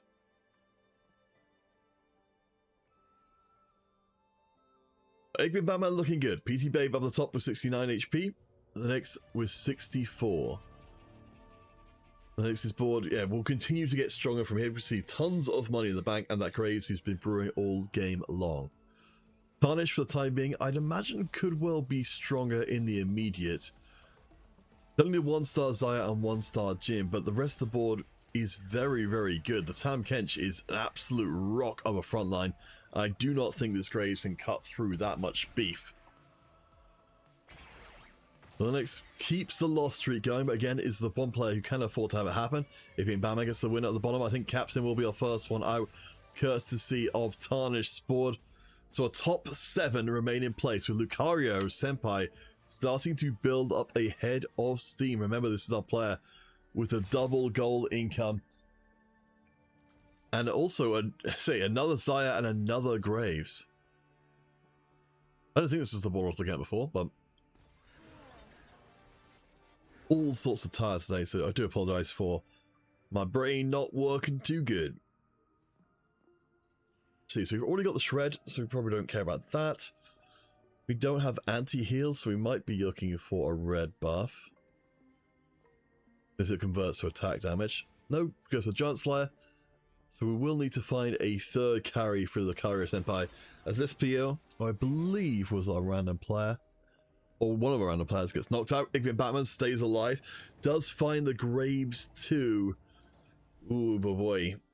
I think he might be he's either deciding, does he want to hold off for potential of finding a Nunu 2 as well? Or do you want the Graves 2 immediately? Decides the bird in the hand, better than turn the bush. Has to get past Lucario Senpai and Mibi though to even hit top 4. And that's a pretty major ask. Next will be the opponent. We can see Linux has actually managed to hit Graves too. So he should be hitting like a truck. Let's pull up the damage numbers. Yep, he's going crazy. Wow. I mean, you compare the two carries from one side to the other. 13,000 for the Grave, 4,000 for the Vex. It wasn't even a question. That Graves is illegal, and it's threatening to give Linux a huge leap forward in terms of the overall standings. With 3 out, though, means that Mibi and Lucario, they are in, again, continually better positions. If Mibi goes out in 5th place, that's where I start to feel like it's more likely that Mibi can be overtaken. But if he can hold on for top 4, then he's still in a very good spot. And it requires a lot more to unseat him. Maybe Zaya 2 doesn't seem to exist. Well, I think that's because there's been quite a lot of other people grabbing Zayas themselves. I say quite a lot of other people. Lucario with a 2-star. I think he's our only remaining one, if in fact not the only one, but still. It's enough to slow down a player. Links against PT Babe's Meeple board. Dura is definitely one of those units that can really catch you off guard with how much target access she has. And Linux gets the win again. I think we'll probably be seeing another round where the damage numbers, 13,000 again from the Graves is just... Oy, oy.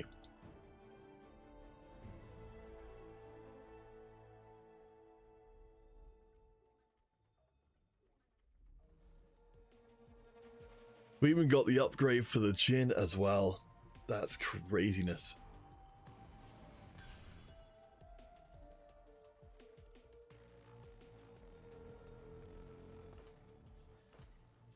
Let me just grab hold of my chat again.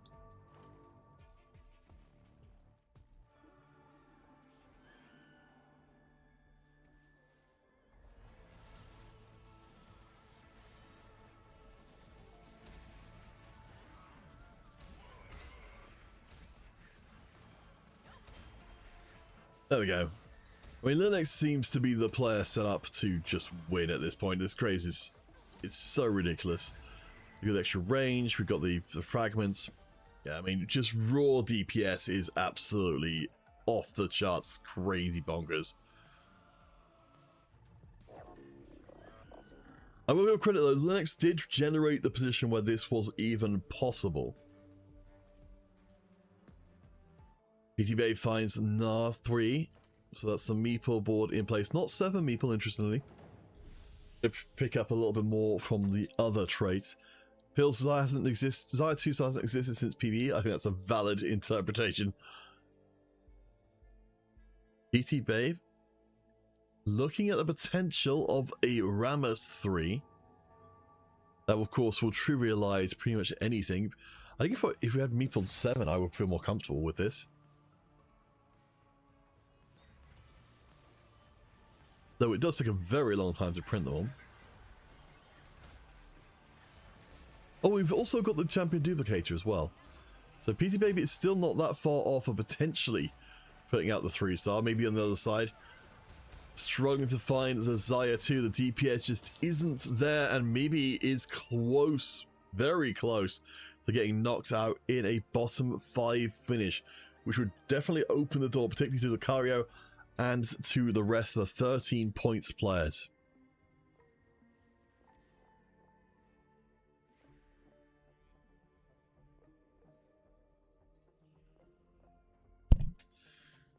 The dream of a 3 tournament win seems further away than ever. I don't think we're finding the Jin 2. I don't think we're finding the Xayah 2. The front line is good, but I think we've run out of gas here short of the top 4. And that's going to be such a heartbreaker. Maybe he's been absolutely trying his hardest. I mean, the 2 first places in a row, it felt like all of the stars were aligning, but we'll see. Up against the Stargazer board on the other side, maybe they can align for just a few more moments. If maybe can survive 1 or 2 more rounds, that's a top 4, and at least a chance to contest for 2nd place, if not 1st place. But no, the Xayah gets annihilated. The Lulu, great at finishing rounds, maybe gets hit and out in bottom 5. That is absolutely heartbreaking.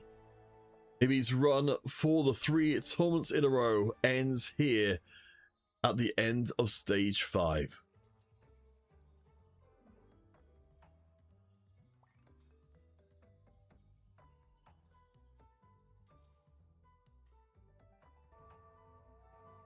Maybe you were at level 8, 70 gold with, yes, some rolls all the way to down. It was not meant to be. Mort Dog just decided this was not to be the day. Tarnish getting the kill is 1 away from Lulu 3, and there's a Xayah coming through into the shop. The final insult to make sure that Tarnish just gets that little bit stronger. So with what we got left on the field, Linux is still set up to be the ultimate winner here. Again, with the door vastly pushed open by having the tournament leader out. Lucario Senpai, if he is able to get a 1st place, along with his 2 seconds in the tournament so far, that puts him in a pole position and nobody will be able to catch him.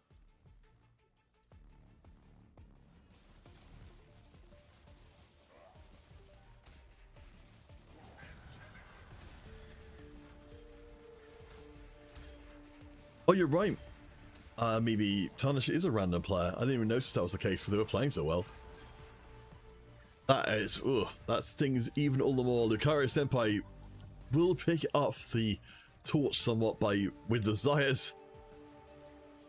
Actually, wait, no, I think I might see, yes, if there's 6 Zayas for Lucario Senpai, I think I might have some idea of why there weren't any Zayas to be had. Razor, you had the same in your first game, 70 gold, found 1. Yeah, that's pretty awful. Tarnish is out. We're down to our final 3. Lucario Senpai in best position. PT Babe, let's see, was on 11 points. So I don't think it's likely to be able to win. Linux, I think it should be between the two of them. I'm not going to fully do out the maths. Oh, okay. Apparently Tarnish was throwing out some more aggressive banter. Yeah, I think people have been generally very nice at the casual competition, even if they're sweating when it comes to the play, with being cool when it comes to their individual conduct, let's say. Lucario taking the L. It feels more like he's headed for a 3rd place finish. PT Babe actually managed to put together a pretty damn strong win streak. Let's see, so what have we got going on? We've got the very carefully concealed attempt at going for the Rammus 3, but I don't know if at this point if anyone's got the money to really stop that from happening. Linux's roll all the way down. The legendary board is pretty much here. I think we're considering whether or not to put the extra attack speed for the Graves or the shields for the front line. Bro, let's say you beat Karma 3 with Samira on? Wow. That is crazy. Leafus, thank you for the follow. We'll be taking a little bit of a break after this tournament because we've got regionals coming up. I'm going to try and sneak in a tournament on the... Let's see, it would be on the 11th of August will be the next tournament, just because we've got the regionals coming through and another thing I've got on next weekend. So there's going to be a bit of a dry spell, and I will be also away after that for a little while with EWC. So things, I mean, over summer, I think that's kind of expected that things will get a little bit less good. So maybe Force Tiebreaker. It's first almost, yeah, so the... No spoilerinos in the chat, please. For Tiebreaker, it's going to be number of first places is the first one, I believe, and then most recent results. Or number of first, second, thirds, and then most recent results, which in a 3-round tournament is a little bit more confusing to follow.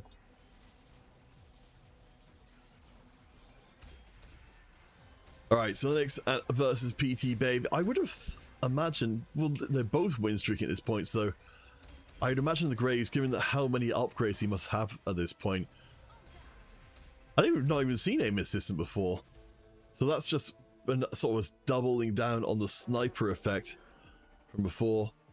He was doing about 13,000 before, 16,000. I will give Gnar 3 credit though, that Gnar 3 is comparable damage numbers to a ultimate form Graves with very good itemization and all the time in the world to put together upgrades. It shows what Gnar is capable of.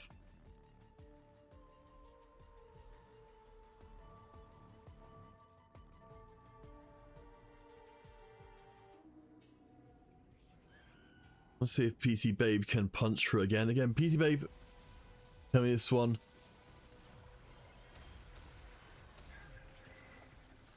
Not with the most points.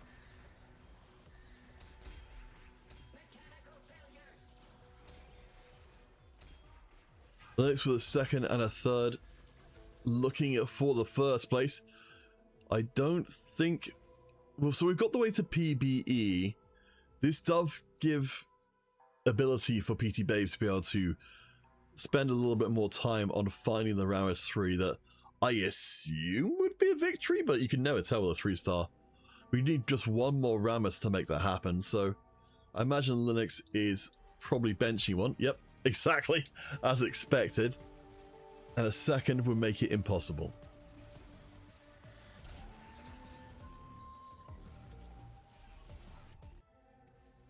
See if PT Babe's got it. There. Oh, wait. There we go.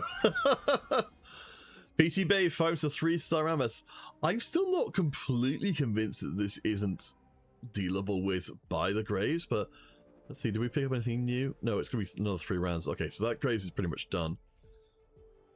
I can see a world in which the Rammus gets bypassed, and if the backline gets eliminated by the Fiora, then it won't really matter. But let's see. PT Babe. Don't need to get a whole bunch of wins to be able to actually win out this lobby, but let's see if so yeah, so if Fiora gets taken out as she was there, then it should be a done deal.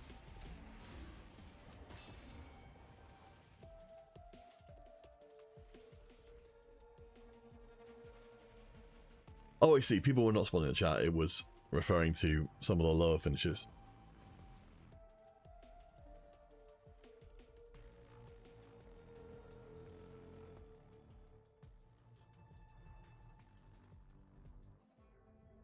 It was closer than I would have expected it to be.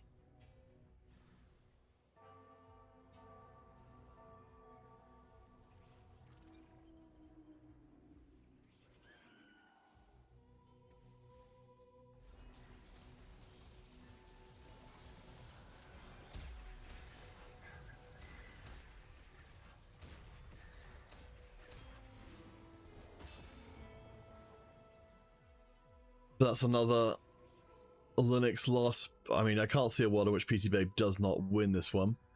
Let me just check. So, yes, with Tarnish, let's just double check on the previous lobby.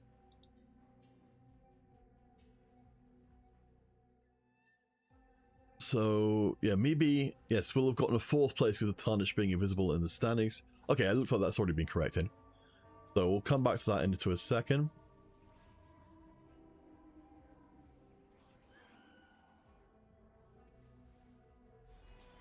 But I think if Linux wins here, which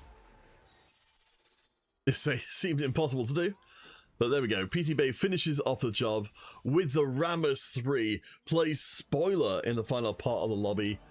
Let's see where that ended up. I think that might have actually ended up propelling Linux actually quite far up the table, because we're second into third into second again.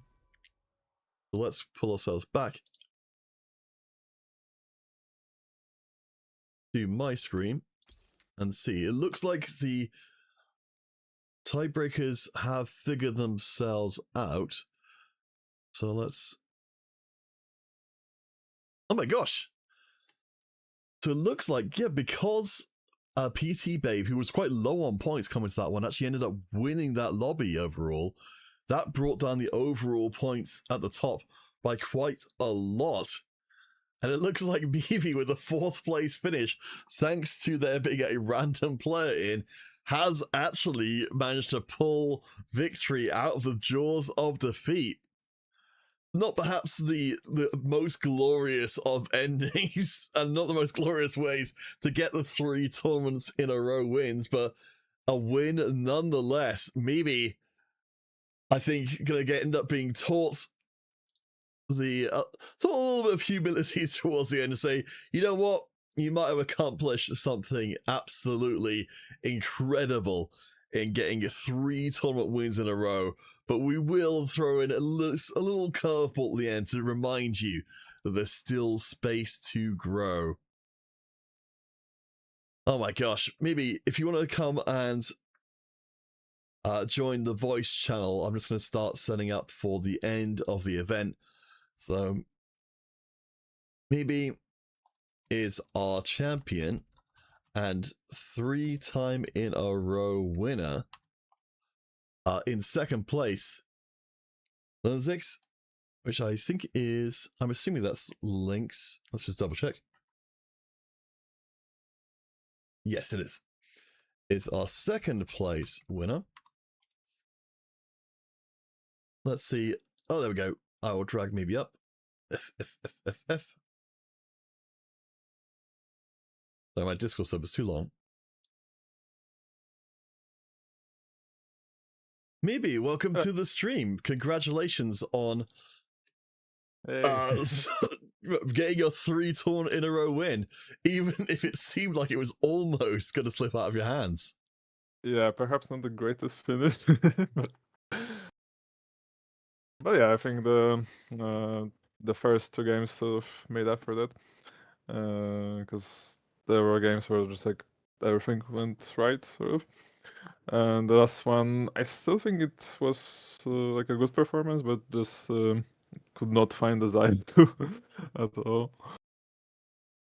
Oh So boy. that was Well, I mean, talking to you between tournaments, it did feel like you came into this one very determined to make it happen.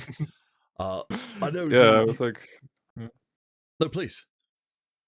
Yeah, I was definitely hopeful to be able to do that. Well, And I mean, I yeah, think somehow. of course, the perfect fairy tale story would have been you maybe enter Marco, you as the top 2 in the finish. It was asking quite a lot for both of you to do really well in the tournament, but I don't know if you all had anything which you wanted to relay to Marco, who did manage to get a good second place finish to end out the tournament. Nice. Yeah, I'm hopeful that this time, the next solo tournament, he'll be able to get the first place to complete the the series. Oh, I love that Marco's still in the chat. The 9 in his tag is how many more times we needed to roll for a Zaya 2. Yes. I mean, I think that's one of the things, isn't it? There's, in terms of now, hopefully it's getting a chance to sink in that we've had that real roller coaster of it seemed like it was, it was not going to happen. Now it has actually happened. 3 tournaments in a row. I mean, in terms of your confidence level for moving on to other events, bigger tournaments and potentially taking on the competitive scene, dominating here at this kind of casual level, it seems like it's a sign for something to happen for you, esports career wise. Yeah, it definitely feels nice. Like gives me a confidence boost that I'm able to win at least something. And yeah, I would certainly hope to get somewhere in the future. But yeah, this set I've been trying to get into the tacticians trials, or how it's called, but I couldn't quite get into the top of the ladder. But I think that was mostly due to lack of time, because I saw that other players were just playing a lot more ranked. So hopefully, I'm hopeful for the next set that I'll have more time to to play ranked. Yeah, well, I mean, apparently, it's just gonna be a difference of time going in. Well, in terms of the meta for for us at the moment, kind of what were you thinking coming into today that kind of felt key for you? I was definitely on the lookout for a spot for Gnar, because definitely seems very strong. And yeah, I think a lot of Gnar players today have done really well. Other than that, I usually just try to play the strongest board and then see what I can do based on the items. Yeah, I think there are a lot of comps that are doing quite well right now. Like obviously the Fast 9 comps, the Zaya comp, the Master E. So that are mostly my go-to. But yeah, I was open to anything that the game gave me. Oh gosh, well, there is one last duty for a champion to perform, which is, and I'll see if I can get this working. The giving out of prizes for today. Let me just see if I can pull up the winner to get us the wheel of names. There we go. I think it should be working. Whoop. Nice. Well, so these will be for a random prize today. Maybe, would you mind counting us in 3, 2, 1 for each one of the tournaments that you've won in a row? Okay, 3, 2, 1. Gosh, you won those tournaments really quickly. All right, our first random winner will be Brock Lesnar. Congratulations. You did see some pretty tough fighting first random. All right, I'll count in number 2. If I can find the wheel of names again. Okay, take that out. All right, let's see who our second will be. Tamako, I can see threatening you in the chat. No. Oh, and I rolled Tamako at least. So there we go. It did sort of work out, the fairy tale story. Yeah, I was sending vibes to the wheel. Let's see. There we go, not Tamako. Our second random. All right, and in the voice, let's really sell it this time round. One more 3, 2, 1. Give me the champion's delivery when you're on the stage, the people chanting your name, and you're calling out to them for the fireworks to go off to celebrate your achievement, which I think reasonably only ever been done once before in the entire history of Counters Catching competition, winning 3 tournaments in a row. Give it some welly. Whoa. That's a lot of pressure. Okay, 3, 2, 1. All right, Himatep, it's hashtag rigged. I can only assume that it is. I would say if it rolled him at that point, I'd be like, you were right, but it immediately jumps over you just to be contrary. All right, and I hope I can actually tag this person's name because it is. Oh, there we go. Yes, Discord smart enough. Our third random. You'll be getting those codes in around a week. So next tournament will be, it's not going to be for a little while because there's a lot of stuff interfering, including regionals, which will be starting up in a couple of weeks' time.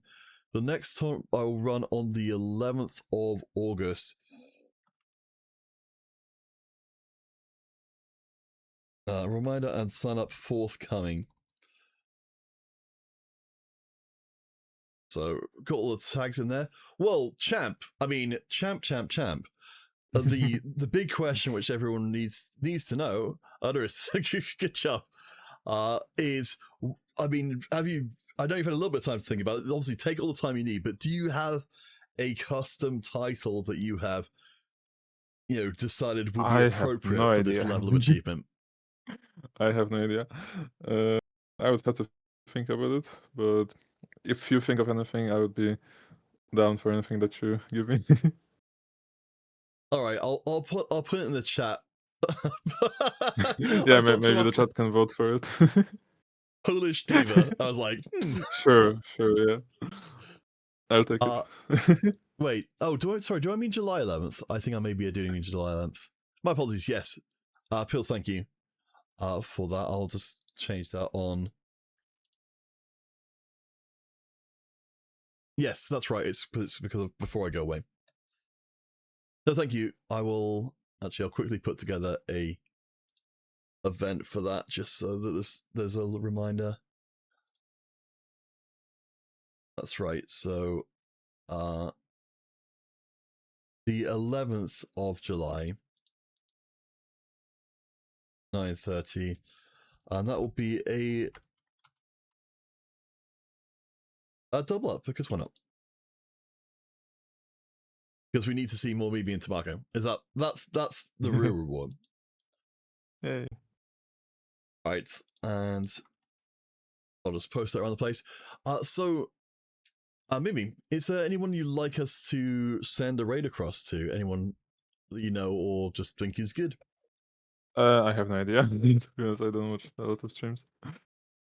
All right, let's see. Oh, wait, look for and see if I can spot anybody.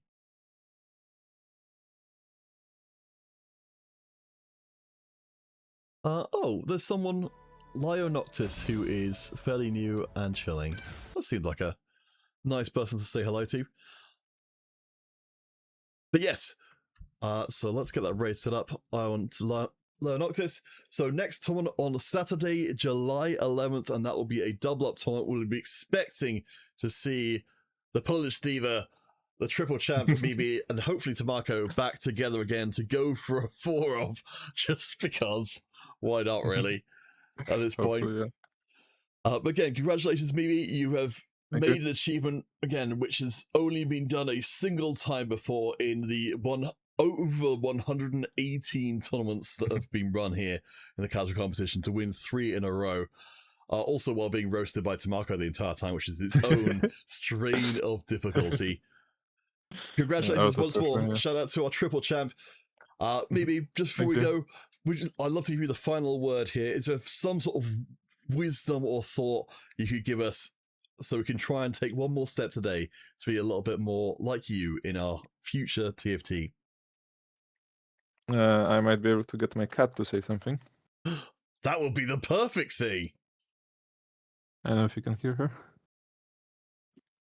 Wait, let me turn you all the way up. In one more time. Oh my gosh, I did get a little chirp. Yeah. The perfect way to end a stream. Congratulations again once more, Mimi. Thank you. Incredible job.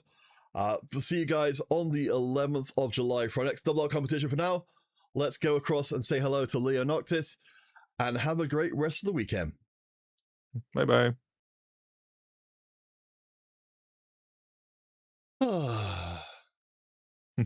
All right, all Thank you for done. hosting. Damn, man, that's a hell of a thing. I should have got Tamako in the chat as well to come onto the stream. That would have been better. Yeah, maybe next time when we surely win the next double. Oh, man. Well, what I'll do is, I think in the short term is I'll give you as like a generic triple champ role, and then also the Polish diva if you want. Thank you. Yeah. And if you want to change that to something else at any point, feel more free to do so. Sure. Backseat. Right. There we go. All right, cool, man. Well, have a great rest of the weekend, and I'm going to go fall over because I'm tired. Thank you very much. Bye bye. Have a great weekend. Bye.